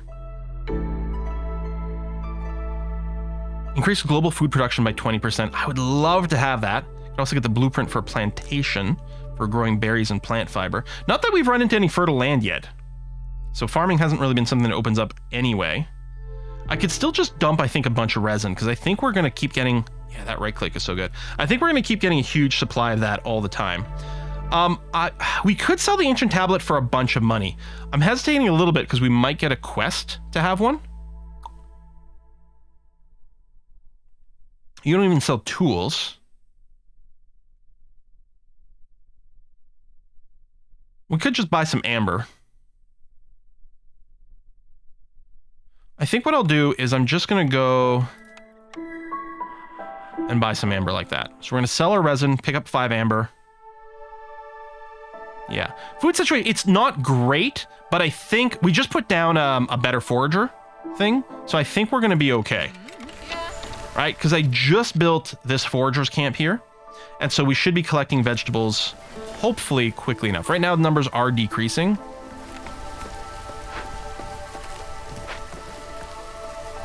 No. Probably don't need 8 egg rock things. Eggs? Yeah, but we can eat them. Or do you mean something else? Do you mean the wildfire essence? Oh yeah, trade routes. So I don't know how trade routes work yet. All right, let's figure this out, because I've only just... We can do trade routes to our existing towns? Oh, that's so cool. Okay, so Smoldering City wants meat. We need packs of provision to run our trade, and the payment is in amber. Is it always in amber? Okay, it's always in amber. This one doesn't give us much. New Petra. They want tools, they want crystallized dew. Okay, we don't produce either one of those. Leather and vegetables, I mean maybe, although the vegetables aren't worth much. So meat. So I guess what we want in a sense, is we want to stockpile packs of provisions so that we can fire off these trade routes from time to time. Wildfire, yes, only use some of those per game. Yeah, because we do want to build... We need a second hearth for an encampment, right? And that's going to take 2.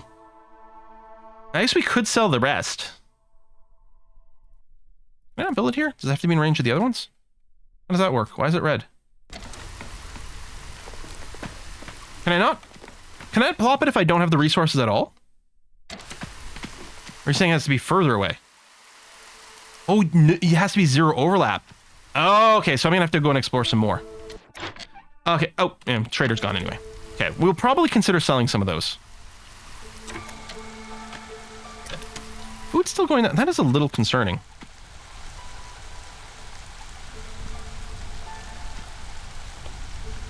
I might want a second one of these guys.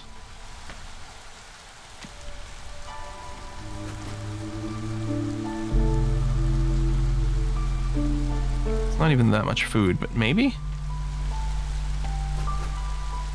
I feel like normally I'd have farming up by now.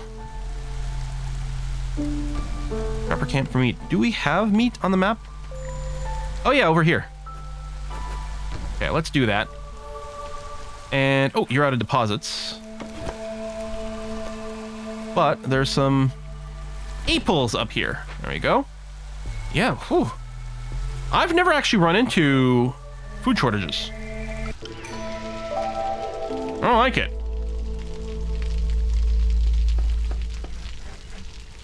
Right, B. Someone's pointed out earlier. But, I mean, I don't want to use B because I don't want all the resources necessarily. Although, I guess for building something new, perhaps. But, there you go. Throw a couple more humans in there. New orders. Okay, lots of packs. And over here we've got keep the lizard revolve at 16 and have 5 packs of provisions. More meat production, some extra lizards and parts over here. Packs of goods are produced 33% faster. Bunch of barrels, bunch of biscuits. Huh. Our lizards are currently at a 10. I don't know if we're anywhere near improving their mood, though. You don't have to complete all orders to win. You have to max up your reputation to win. But orders give you +1 reputation when you complete them, so you do tend to... I think the biggest source of reputation might be from orders. I mean, maybe not, but so far that's what it feels like. I can see huge arguments for both. Materially, this one's a lot less expensive to produce, but the lizard resolve might be a little tricky to get there for a while. Yeah, +1 meat is really good. It'd be nice if we had ranching. I think I'm going to go ahead and accept lizard resolve here and hope it works out. Income tax, what is this? Have 8 trade routes, or complete 8 trade routes, and have 15 amber. We get a bunch of wildfire, traders arrive quicker, parts, meh. What is this? Welcome new people. Oh! Okay, so, I mean, this is... All we have to do is find some villagers somewhere in one of the glades and bring them into our base. We only have to do that one time. That's really easy to complete. +1 production yields for all packs of goods seems really nice. I mean, we have to be kind of lucky to find the people. Sometimes I find a bunch of them.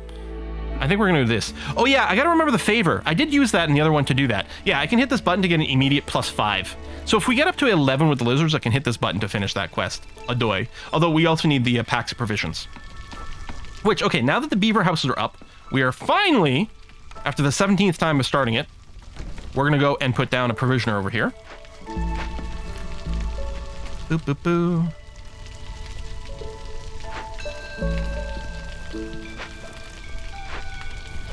We're gonna get this started. Slowly. Trade routes reset every so often, check back, okay. But I'm gonna need a bunch of packs of provision to be able to even run trade routes.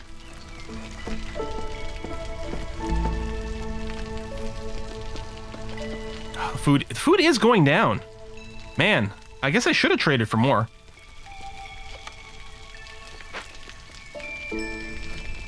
That is crazy. And feels bad, bro.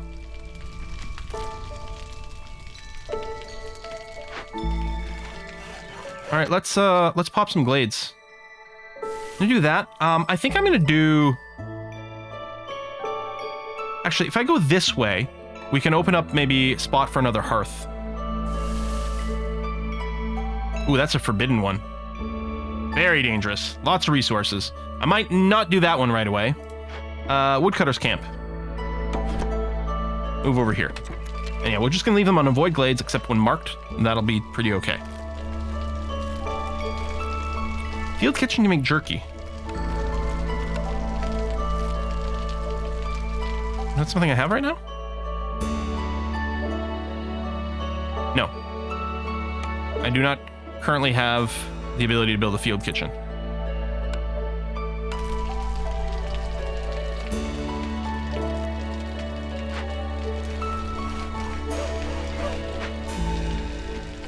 Oh, it's not good. Yeah, I've not run into a food shortage before, and I'm kind of scared. Oh. I want lizards working here. If at all possible. So let's replace you with a beaver and you with a beaver. And so over here, because they're excellent at hunting. There you go. Get the specialization bonus. Could temporarily build a third gatherer for the big cabbage. Oh, that's a good point. Was it here? You mean here or another big cabbage somewhere? You must just mean over here. Yeah. It's not a bad idea. Hopefully with the meat addition here, we're going to be okay.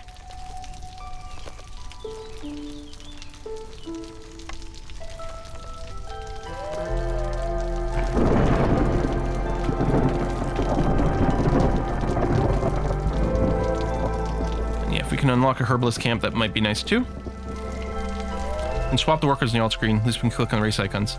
Much quicker go and build one. Oh, that's true, yeah. I just forget sometimes. Okay, oh, the provisioner is up. Provisioner has, oh no, really? No specialization. Oh, I don't have any extra people anyway, although I should probably, I can yoink something out of something. I don't think I need this many carpenters. Yeah, let me just keep you in as a specialist. So for the provisioner, do I want to leave everything on?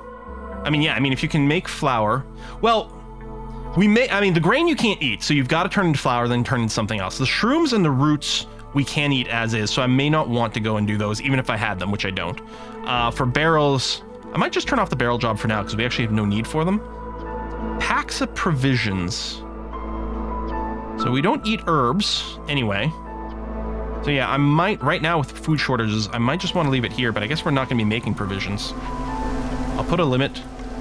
It should really be a global limit, actually.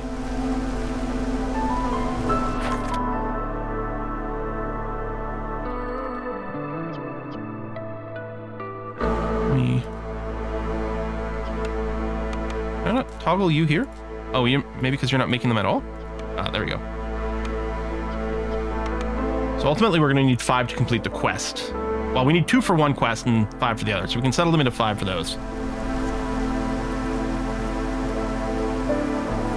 Storming.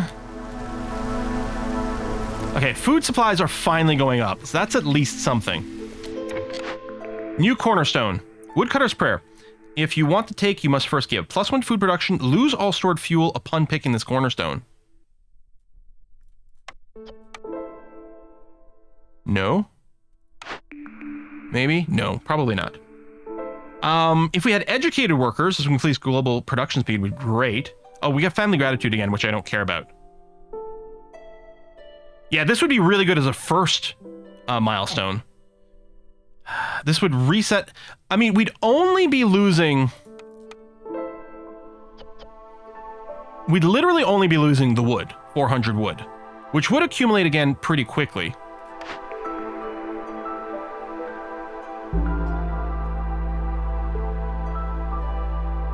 Oh, that's funny.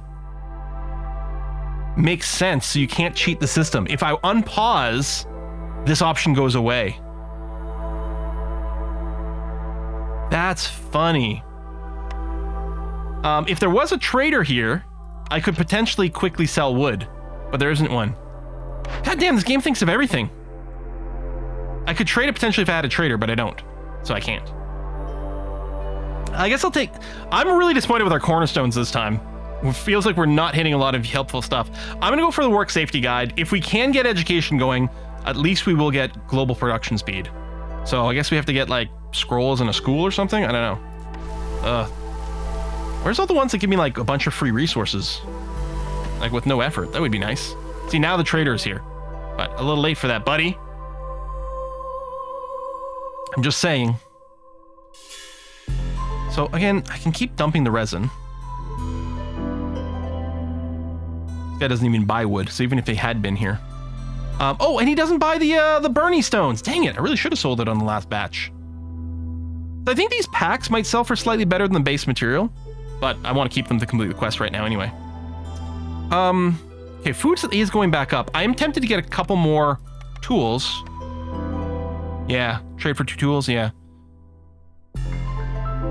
And then I could grab a little bit of random food. That actually might not be a bad idea. Or I could just not sell as much resin here. There you go. Let's do that. Oh, you can make planks. You're right. We can just dump a bunch of planks too. That's not a bad idea. In which case, I think I want to grab just more tools in general here. And it's a little awkward. And then an amber. And then I'll take some of the planks back.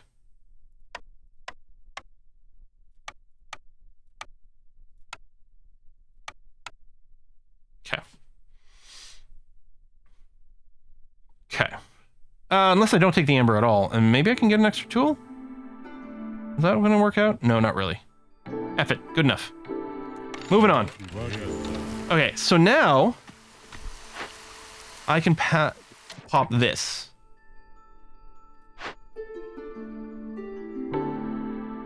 Shrooms machinery.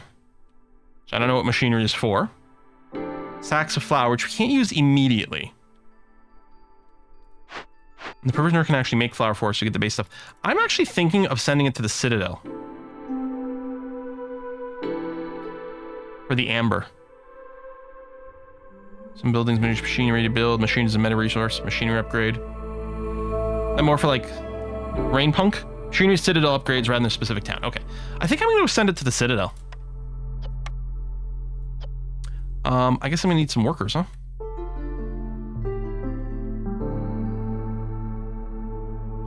I can pull you out of the makeshift post. You just click? Oh, cool. All right. Do that. Okay. Oh, game has a great soundtrack. I found it on Spotify. That's what I was playing in the pre-stream. It was like, wonderful.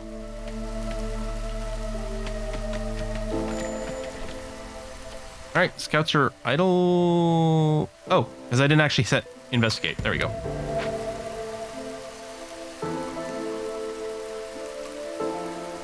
Yeah, the impatience bar. I think the impatience bar goes down when we get reputation.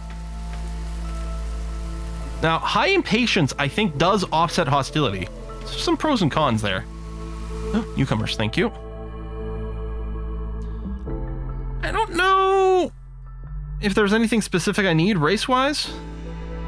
I think I actually may have wanted a few more beavers for the carpenters. I think I'm going to do that. And just get a little bit more raw food for now. Yeah, there you go. Max out the carpenter over here.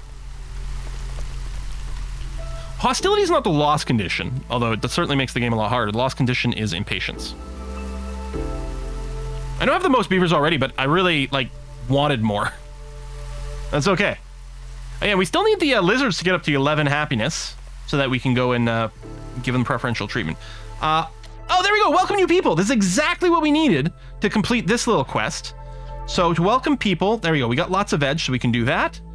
We do need to send some people out here to welcome them. Let's send a human and a lizard. And welcome new people. So when that completes, it'll complete the Lost in the Woods. Beauteous. You could also delay getting newcomers if you have too much population, can't feed them. That's true. Good point. Great point. And yeah, we've got a little more berries. Oh, and some clay over there too. This one was, oh, it was just dangerous. I mean, just dangerous. I wonder if it's worth doing that right now. Maybe. Is this far enough away for us to build a small hearth? Yeah. I can build a small hearth, say, right here. I'll have to clear some woods around it to make it more useful. But done. Foragers over here is done. Do we have more? I could double up on that, but yeah, I think I'll just dump it in this glade. Oh, which does have some fertile ground. Okay, we'll sit on it for now. Hopefully that didn't destroy the fertile ground. If we unbuild this, because it plopped down on 2 tiles. It doesn't? Okay, good. Yeah, at some point it'll get moved. Okay. Make sure to build a warehouse near the new hearth. Okay. Oh, we need more bricks. Here's a brick warehouse.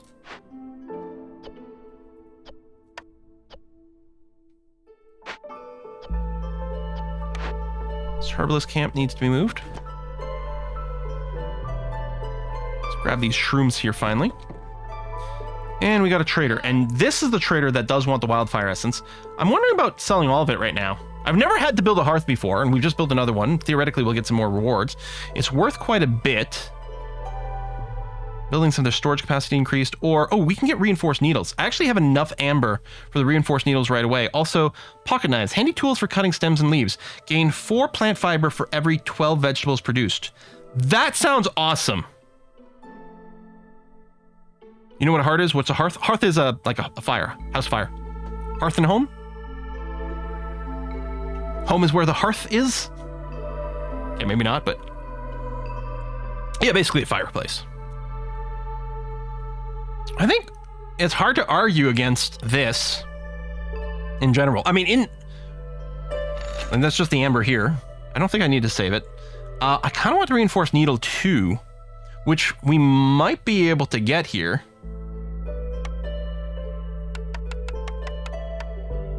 I mean, again, we sell at loss. So I would need to get, so I need to get 4 more amber from other sales, which I'm not sure we can do. I think I'll just do this. So just keep 2 in case you need to build another hearth. Yeah, that's okay. That's not a bad idea.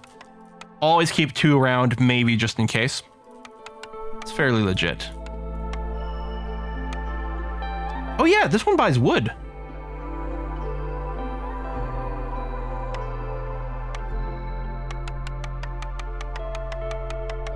Keep like 100 wood.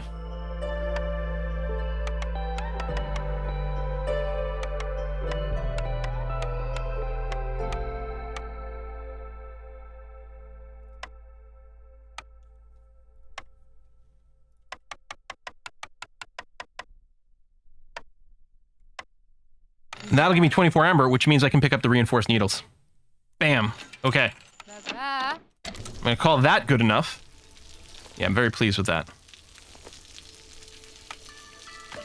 Okay, yeah, so we can plan a warehouse. How is this so small?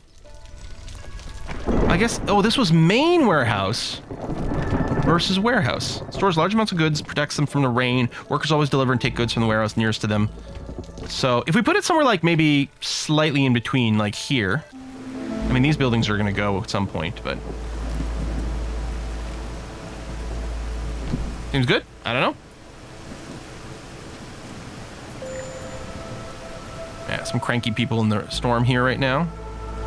Trapper camp. Well, that was our meat get. Okay, and you can collect some eggs over here. Her new hearth complains about not having all resources. Oh, yes, thank you. I've got to turn in Lost in the Woods. Thank you. Lamb. Oh, yeah, they gave me all my provision packs, too. I forgot about that. So I can now turn in 3 packs. Get some more perks. I do like you can confirm them here. Yeah. So we have crazy fabric production now. We're at +3 fabric production.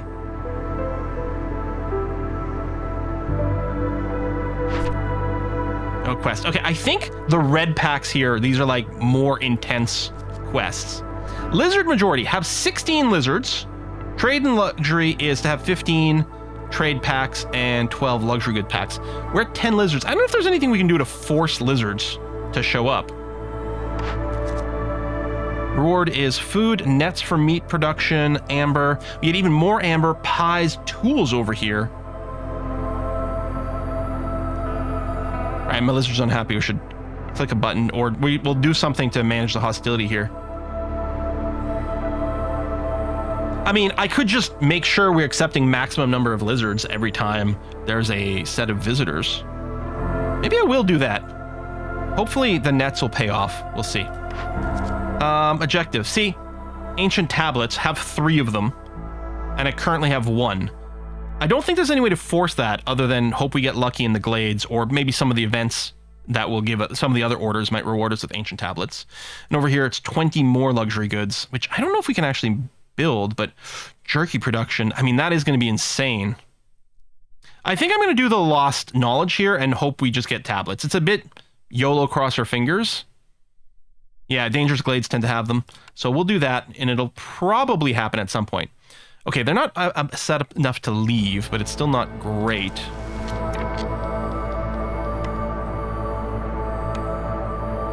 Oh, blueprints. Okay, I cannot currently produce jerky. The smokehouse will allow me to produce jerky, which will make my lizard folk a lot happier.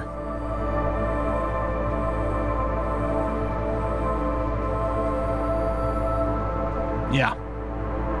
I'm gonna go smokehouse. I think humans like jerky as well. Cookhouse for skewers, which you don't yet have. We already have the ability to make biscuits. We don't have the ability to make pigments. Smelter would allow us to make our own copper bars, although we need copper ore for that, and I'm not sure that we have copper ore natively. Wine. What do you make wine out of? Fruit and pottery.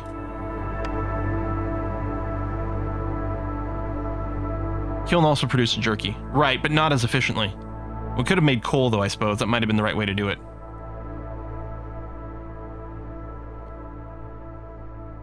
It also opens up pickled goods we can't currently make yet. Yeah, and 2 races like pickled goods. I think we get the cellar. We have enough employees. We can go and start some more, which is good.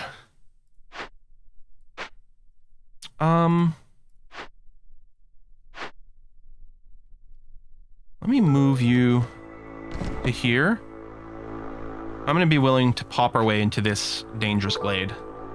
It's not forbidden, only dangerous. Oh yeah, we need bricks, which hopefully is happening. Yeah, in theory, it's going to be happening.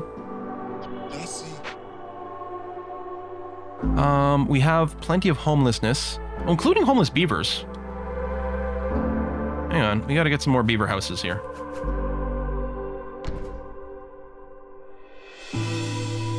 So that'll bring us up to 10. Oh, no, that was right. Oh, can't put it there because there's something in the way. So there we go. 6 beaver houses, which is enough for 12. No, 7 beaver houses, which is enough for 14. So they'll all be housed. They'll also make some room in the regular shelters as well. Let's get these clay deposits out of here. Do I already have a... No, I don't have a stonecutter's camp. Let's get that. Help with our brick production. And yeah, to get these big fruit here, we do need the herbalist to be able to get this.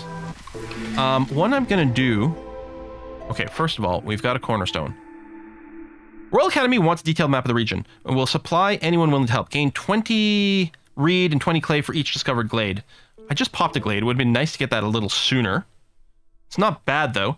Export specialization. +1 production yields for all packs of goods.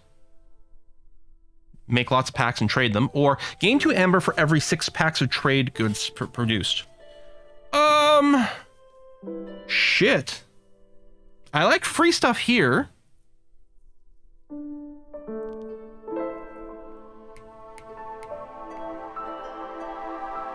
I think I want this for the constant supply of reed for my cloth. I think I like this. Whatever, I'm gonna go for it. Fingers crossed. Okay. So, what do we have over here? We have actually, we have lots of sea marrow deposits, lingtooth mushrooms, banded cash, and a petrified tree. Why are you so scared, tree? So, every 10 minutes, this thing is gonna do... The sickness of the petrified tree spreads throughout the settlement, destroys all stored wood. Planks and wood. Okay, that's real bad. So, we're gonna go and do this. While we're working on this, it is going to slow our tree felling, but that's fine. And as a reward, we'll be taking 3 chests of ancient tablets, which will help us complete one of our rewards, which sounds great. We are going to assign whomever. Go, go, go.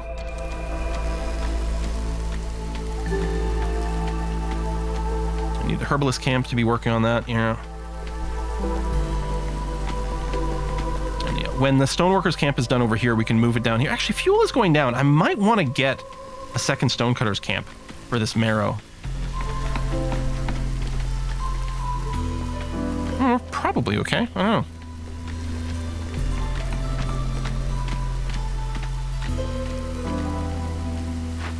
You're working on bricks, which theoretically are being made over here. They're also making fabric. I think that's still the only place I can make fabric. All right, you over here, provisioners, you can't currently do anything, which is unfortunate. I don't want you to consume berries because I want to make wine out of that. Traders here. I've a crap ton of amber there, buddy. What you got for me? More dyes. Just flat out free reputation. Well, I mean, not free, but ore production. Yeah, I don't mine the ore.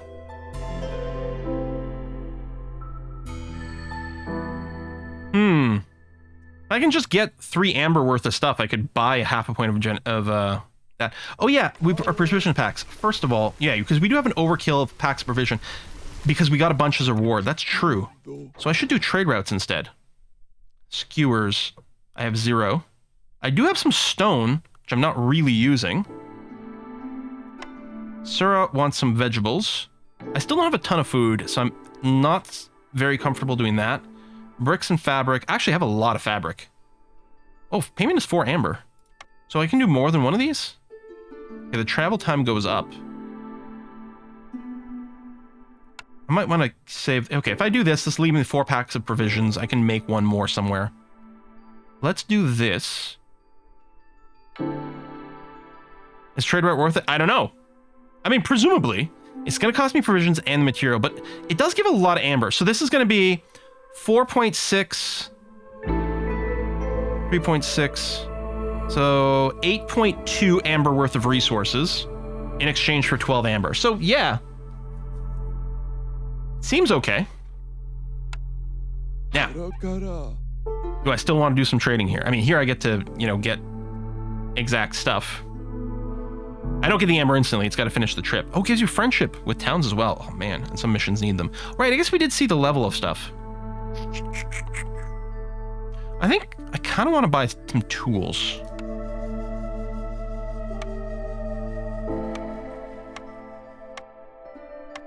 I think I'm fine with spending quite a lot of amber on tools.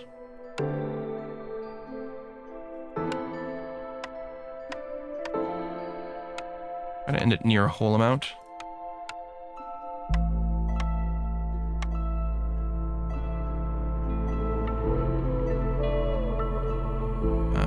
Got something cheap?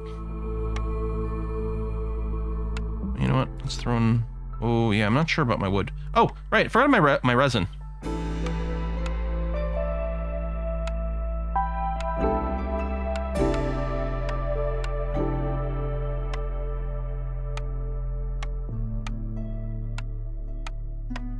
There we go. Done. Okay. Yeah, we'll try to run the trade routes. Oh, I got newcomers. I need to grab as many lizards as possible. Okay, both of these give me 3. That gives me just pure amber.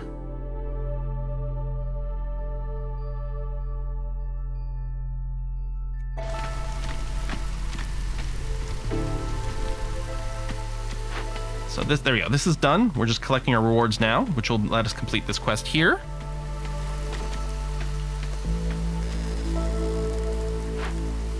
Buy copper to make tools. Yeah, it's a good point. I don't know. I mean, I don't have the building set up, I think, to make tools yet. Do I? Maybe I did. Here, do I want to keep the goods? Stone, roots, coal, or I think I have to start accruing some reputation. Yeah, I think we're going to go and send to the Citadel. And at least we get the amber so we can buy more tools and keep that cycling. Carpenters make tool. Right. Yeah, I think I'm going to do this and we're going to try to get rep.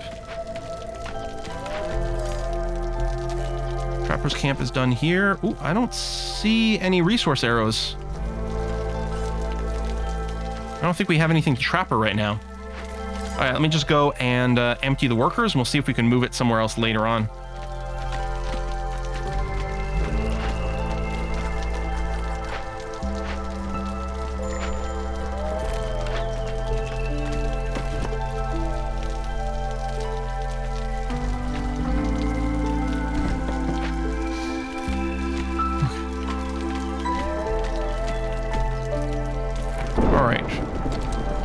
What are we looking at? Oh, I still need to upgrade this. You have to be housed here. Can I move houses for free? Cost wood. This is the same amount that it costs to build the house. 5 wood, right? Oh, it costs 10 wood to build. Oh, and we need a worker. Oh, right. So what happens if we put a beaver in here? Nothing. Okay. So... Oh, because it's not the main hearth, so it works differently. So we'll put the lizard in here because he'll gain the comfort anyway. Still need 2 more points of resolve over there.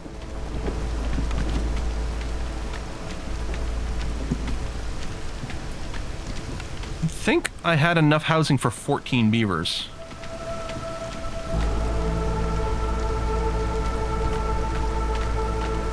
So let's build one of those. This is enough housing for a total of 8 people over here. I guess they'll have to move in probably.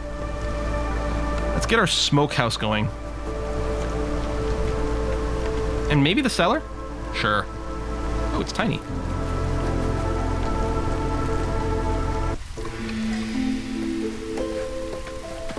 There you go. And yeah, if we can get the lizards to move over here, that'll be good. Let me know if that hits 11. There you go. Okay, I can deliver my tablets now. Perfect. Oh, that'll give us jerky. That should actually get our lizards up the next time they go eat. Hubs! When expanding your settlement, it's very useful to set up hubs in the faraway glade, so your villagers don't have to walk all the way back to the town center, just deposit collected goods or take a break. Create a hub, you'll need to build a warehouse and a makeshift hearth, and assign a firekeeper. You're gonna have multiple hubs at once. Of course, you can afford to build them, you can have enough fuel, multiple hearths. Also important to remember, each hearth has its own range, can't be placed too close to others. Hubs can be upgraded building homes, decorations, service buildings within the range of the hearth. Each hub level will grant you bonuses to resolve, production speed, and production output. I'm actually tempted to build another wood chopper. I don't know. Oh, I got my cornerstone too. Right. Okay, so we get the rooty ground again, which you've seen. Ah, rebellious spirit. We get resolve for every 2 impatient points, which actually might be worth it. And then we get the woodcutter's prayer. Now we don't have, I'm not going to unpause here. We don't have as much wood stored anymore, although I guess we'd lose our planks too. I think I'm going to rebellious spirit. Oh, there we go. And yeah, the lizards are already happy enough. Thank you. And what I'm going to do is I'm just going to give them the preferential treatment to bring... there we go. Oh, I need another pack of provisions, though. Which can't be made right now. No, I can open up... There we go. I'm going to open up these other resources. Hell, all of them. Now, they're actually so happy right now that they are giving me reputation because of resolve. Which, if we get a whole point out of it, we're getting another bonus too, which is good.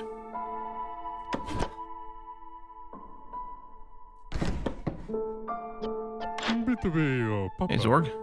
Actually, before we trade with you... Okay, finally a farm. We only have one little patch of fertile ground. It might be worthwhile. Like, we're kind of set up for, like, our wheat harvest, but we never got around to having grain. Could build a guild house. Place where villagers fulfill their need for luxury. I think we make wine, and you provided the guild house. Also provides guild house effect. Yeah, wine equals luxury need. 1 person in here equals guild house perk. Now the guild house present in your settlement, merchants are more eager to present their wares. Traders will buy 50% faster. Okay, and if we have 3 people in here, we get the guild's warfare. According to custom, a small part of amber that goes through each guild should be repaid to support the locals. Gain a stack of the wealth effect, +1 to global resolve, every time you sell goods worth 60 amber.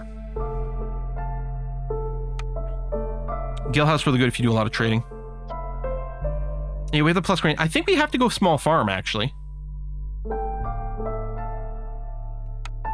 Yeah, and yeah, the lizard resolve has got a timer. It's got 10 seconds left, after which I can go and cancel this preferential treatment. I think the only fertile terrain has been over here. Let me move you here. And let's set up a small farm. Can't tell if there's more. There you go. Yeah. Can I set you up right here? Yeah, that'll cover everything, but I gotta chop some trees here. You! Woodcutter camp. Come over here. Chop these trees here. Make room for my forest, please. In the meantime, I can still get the fields established. Story question, maybe I missed it. Those hearths are as big as a couple of units small house. Why do we need gargantuan pyres in the middle of the woods? Asking for story purposes. Because it rains all the time in this world. The theme of the game is it's constantly non-stop raining. And so I think we need the hearths to just dry ourselves off and not like go insane in the woods. I think that's the reason why they're here. It's a good question though. Okay, that's done. So I can cancel this and complete Lizard's resolve. And Lizard Majority. There we go. We have at least 16 of them. That's going to advance. So I'm just going to make sure this completes.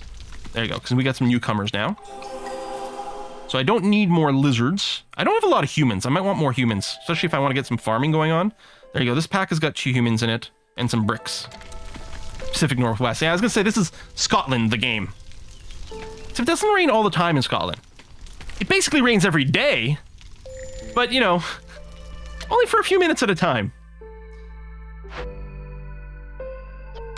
Okay, this lizard folk want to work in here ideally. It's warm and they get a production bonus. It's the ideal.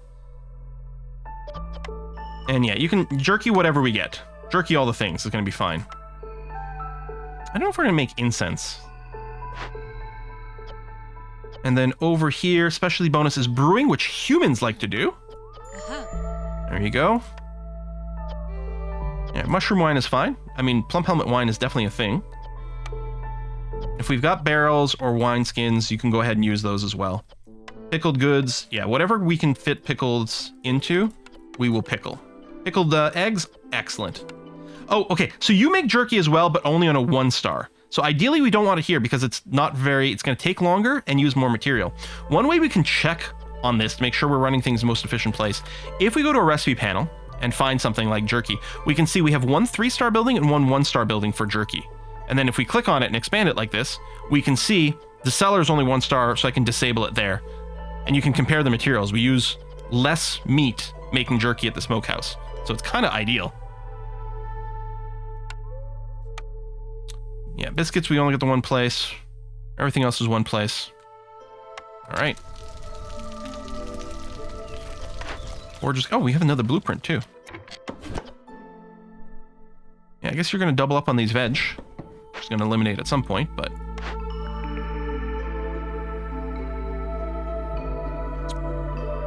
Okay, I can already make flour on a 2 skill, so I don't really care about the rain mill. So we should be able to start making brewing, right? The big problem is we're going to need enough like barrels and stuff. Yeah, maybe it's time for clothiers. We've got cloth. We don't have good cloth production. But yeah, let's do this. This will really help our mood. I'll put you over here. I'm going to get rid of this. Just so that it doesn't bug me with that pop-up anymore. And yeah, you just don't have anything that you can make. Oh, you can make flour to roots too. Just use grain.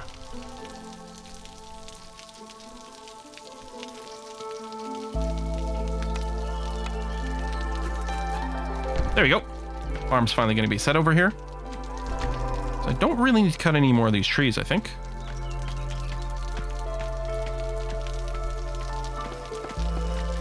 All right, let's see if we can finish this last order we've got going on.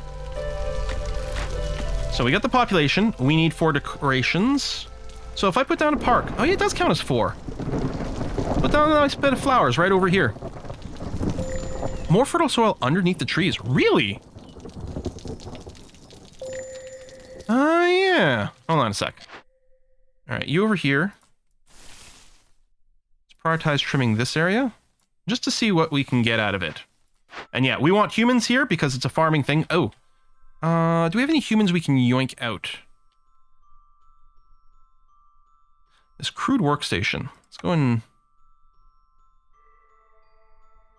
See, a seller, they like making booze. They don't have a production bonus, but they like it. We need to get that stonecutters camp done too. This trappers camp doesn't have anything in this range, so it doesn't actually matter. Okay, well, I guess we'll go human. We'll hopefully get some more humans soon. Trappers camp, yeah, is bare, so it doesn't help. Man, need that working. Crude workstation is fine, I think. Oh, no, maybe not. No, we are gonna need people to be making our fabric again. I think I stopped because there wasn't any material. Oh yeah, the resolve is low right now. So one thing we can do, so we're at level 2 hostility. To counter this, I could sacrifice extra fuel here, which will bring it down, but also part of our hostility is from our woodcutters. If I just go and take just one woodcutter out of here. Oh, yeah, oh, it's right on the cusp. Take 2 woodcutters out. There we go. Hostility level is now 1. Which is gonna help our moods a fair bit.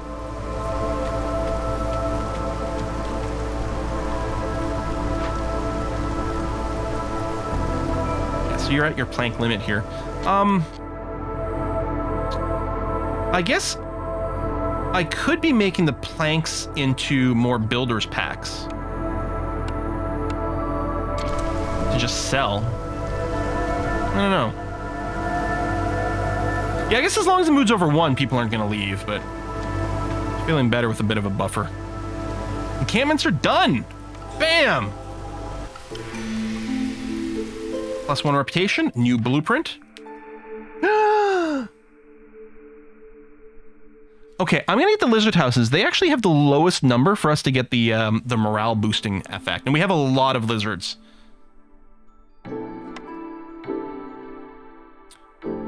And we have some homelessness as well. Part of me is thinking I can probably get rid of some shelters.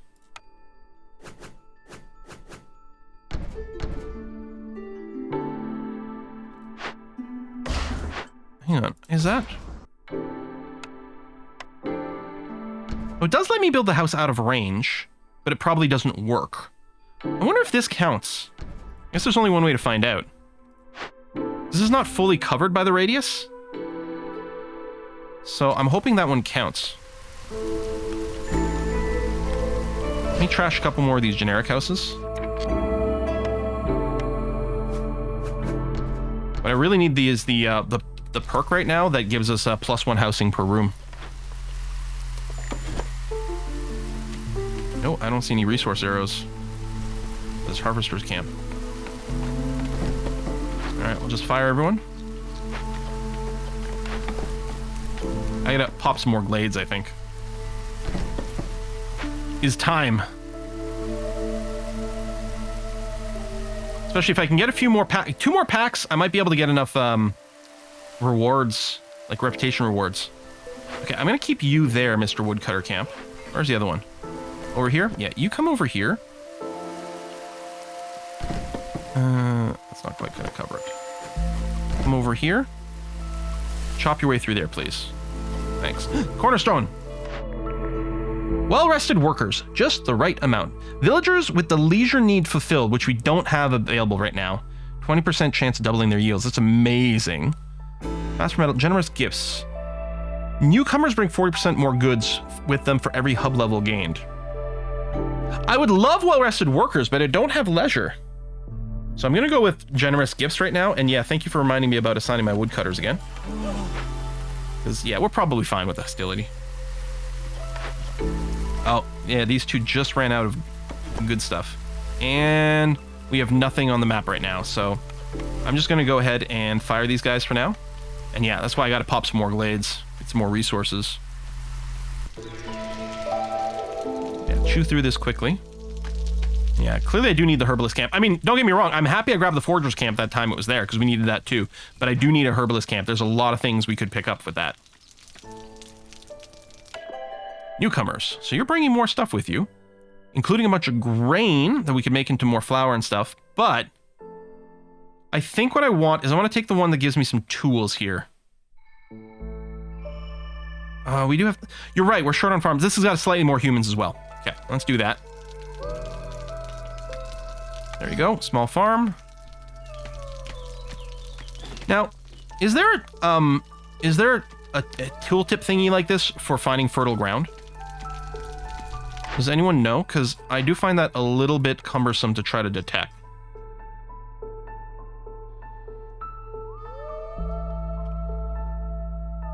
Well, that's what control does. Recipe overlay. Continuous construction. Next building. Level control. Oh! Quickly see what everything is producing and turn them on and off. Oh, that's nice. Oh, I like that. That's real good. Okay. Hello, trader. Steel shovels for more clay. I don't think we need more reinforced needles. God, we have a lot of amber. God damn. I mean, I could buy all these, but I'm not really feeling I need to. Be nice now if we had the rep purchase thing.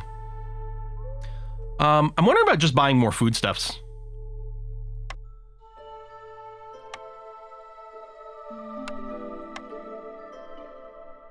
Oh yeah, pottery's a good idea, actually. I'm gonna sell that ancient thingy.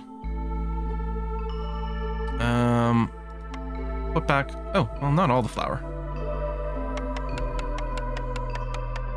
Buy extra trade route. Oh yeah, to open up more options, that's true, but... I'm gonna go with this. So this will help our food, yeah, which is currently going down. So this is gonna replenish our food, and we can use the pottery for like all of our booze making and all kinds of good stuff like that. Guess I could have sold the resin as well, but all right, good enough. So we should be about to wrap it up. I know we're just slightly long, it's 4:05. Supposed to sort of finish at 4. But I think we'll be okay to wrap up soon. Yeah, a little bit more fertile ground. You are correct. So I can expand my farm fields over here. Great. And as for you, you're gonna cut into this glade, please.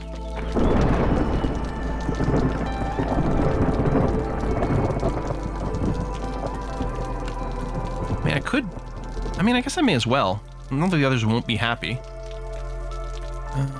Future resolve 22. Reputation threshold is 22. So when you hit 22, there you go. We'll get some more passive rep from that as well.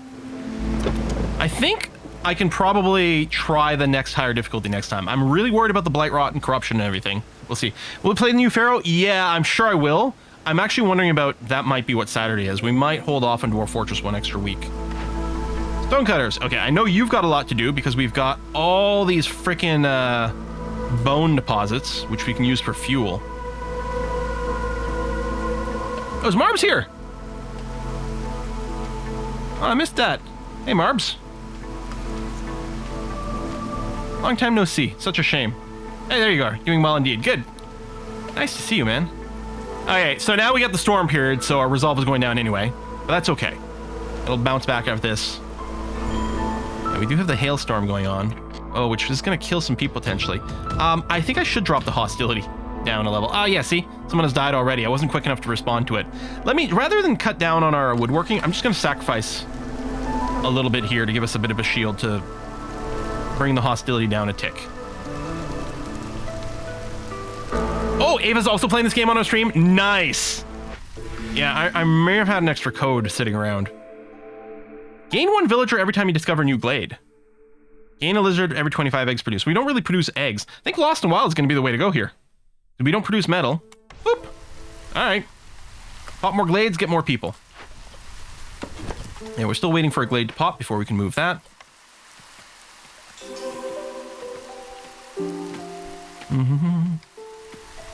Okay, we're back in drizzle, so I'm going to stop sacrificing extra wood. Like, the hostility will go up, but that's okay. Alright, let's go. Speed 5. We're nearly done. We just need a couple more rep. Do we have more orders coming? Oh! How come it wasn't reminding me to pick an order? Maybe it just happened. We literally just cut through a dangerous glade. We'd have gotten credit for it a second ago. Arrgh. I'm taking it anyway. We're gonna go chop all the trees. I'm not doing education right now. Ooh, this is gonna be tough too. We might be able to buy a bunch of this.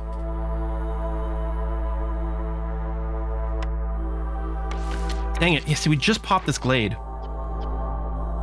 Alright. Hidden Traitor Cemetery. Cemetery full of traitors killed by desperate viceroys. What drove them to commit some heinous crimes? Oh, is this for the people who attacked the traitors? Was it out of greed or necessity?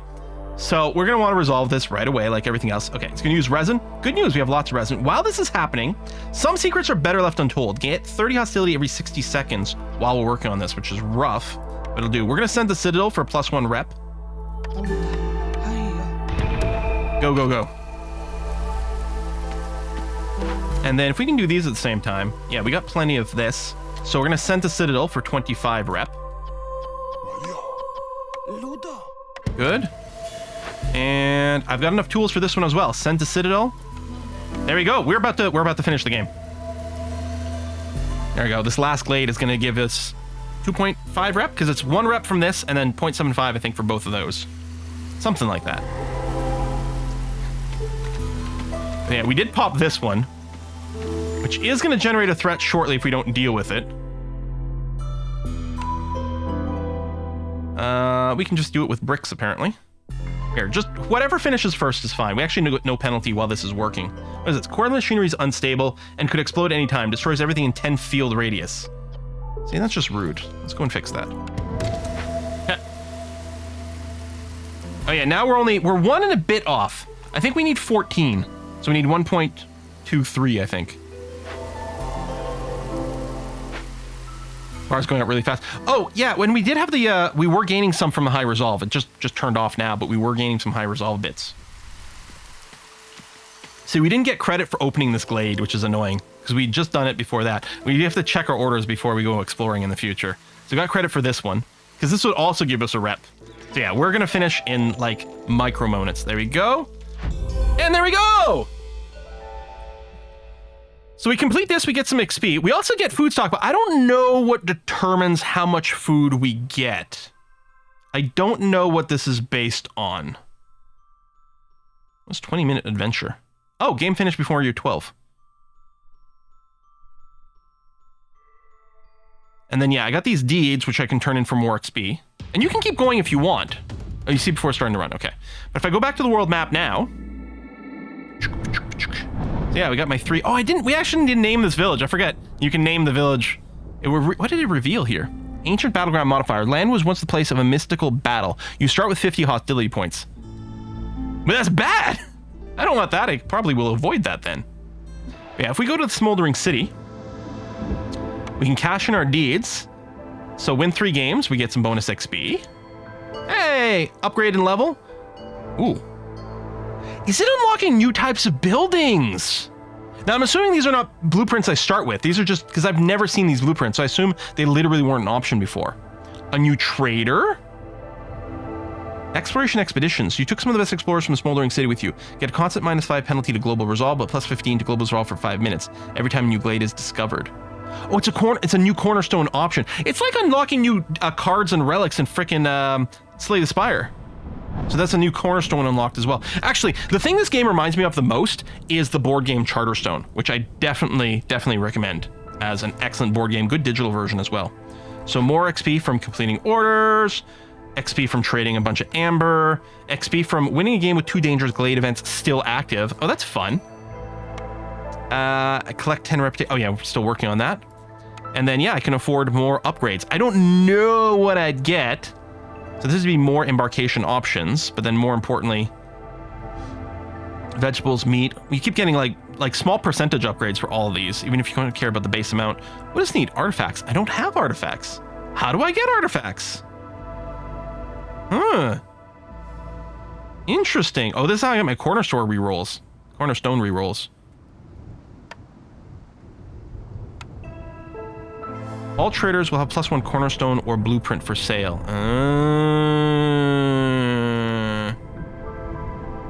Embarkation points.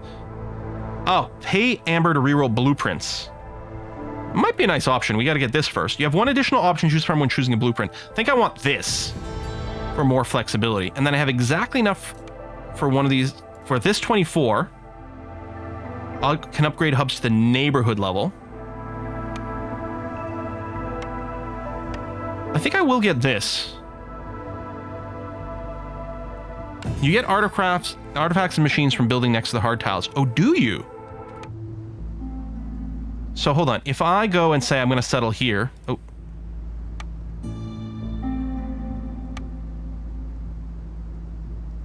So there might be different balances for reputation and imbalance. Rewards. 36 food, 11 artifacts, 11 machinery, and experience. Ah ha ha ha ha ha ha. Ah ha ha ha ha. All right, we're gonna wrap it up here. Okay, so Kiss for Luck is streaming this right now. That's great. I'm really looking forward to watching her play. This is gonna be awesome. Let's rate a Kiss for Luck. Give her some love. She's gonna be playing this game. I'm gonna see you guys on Saturday. I don't know what we're gonna be playing. It could be Dwarf Fortress. It could be Pharaoh, which I'm kind of thinking it maybe should be. Could be more of this. Again, I did record a Let's Play for this morning, which will be on YouTube hopefully soon. Thanks a lot, everyone. And yeah, give a kiss from love, and I'll see you guys on Saturday. Bye-bye.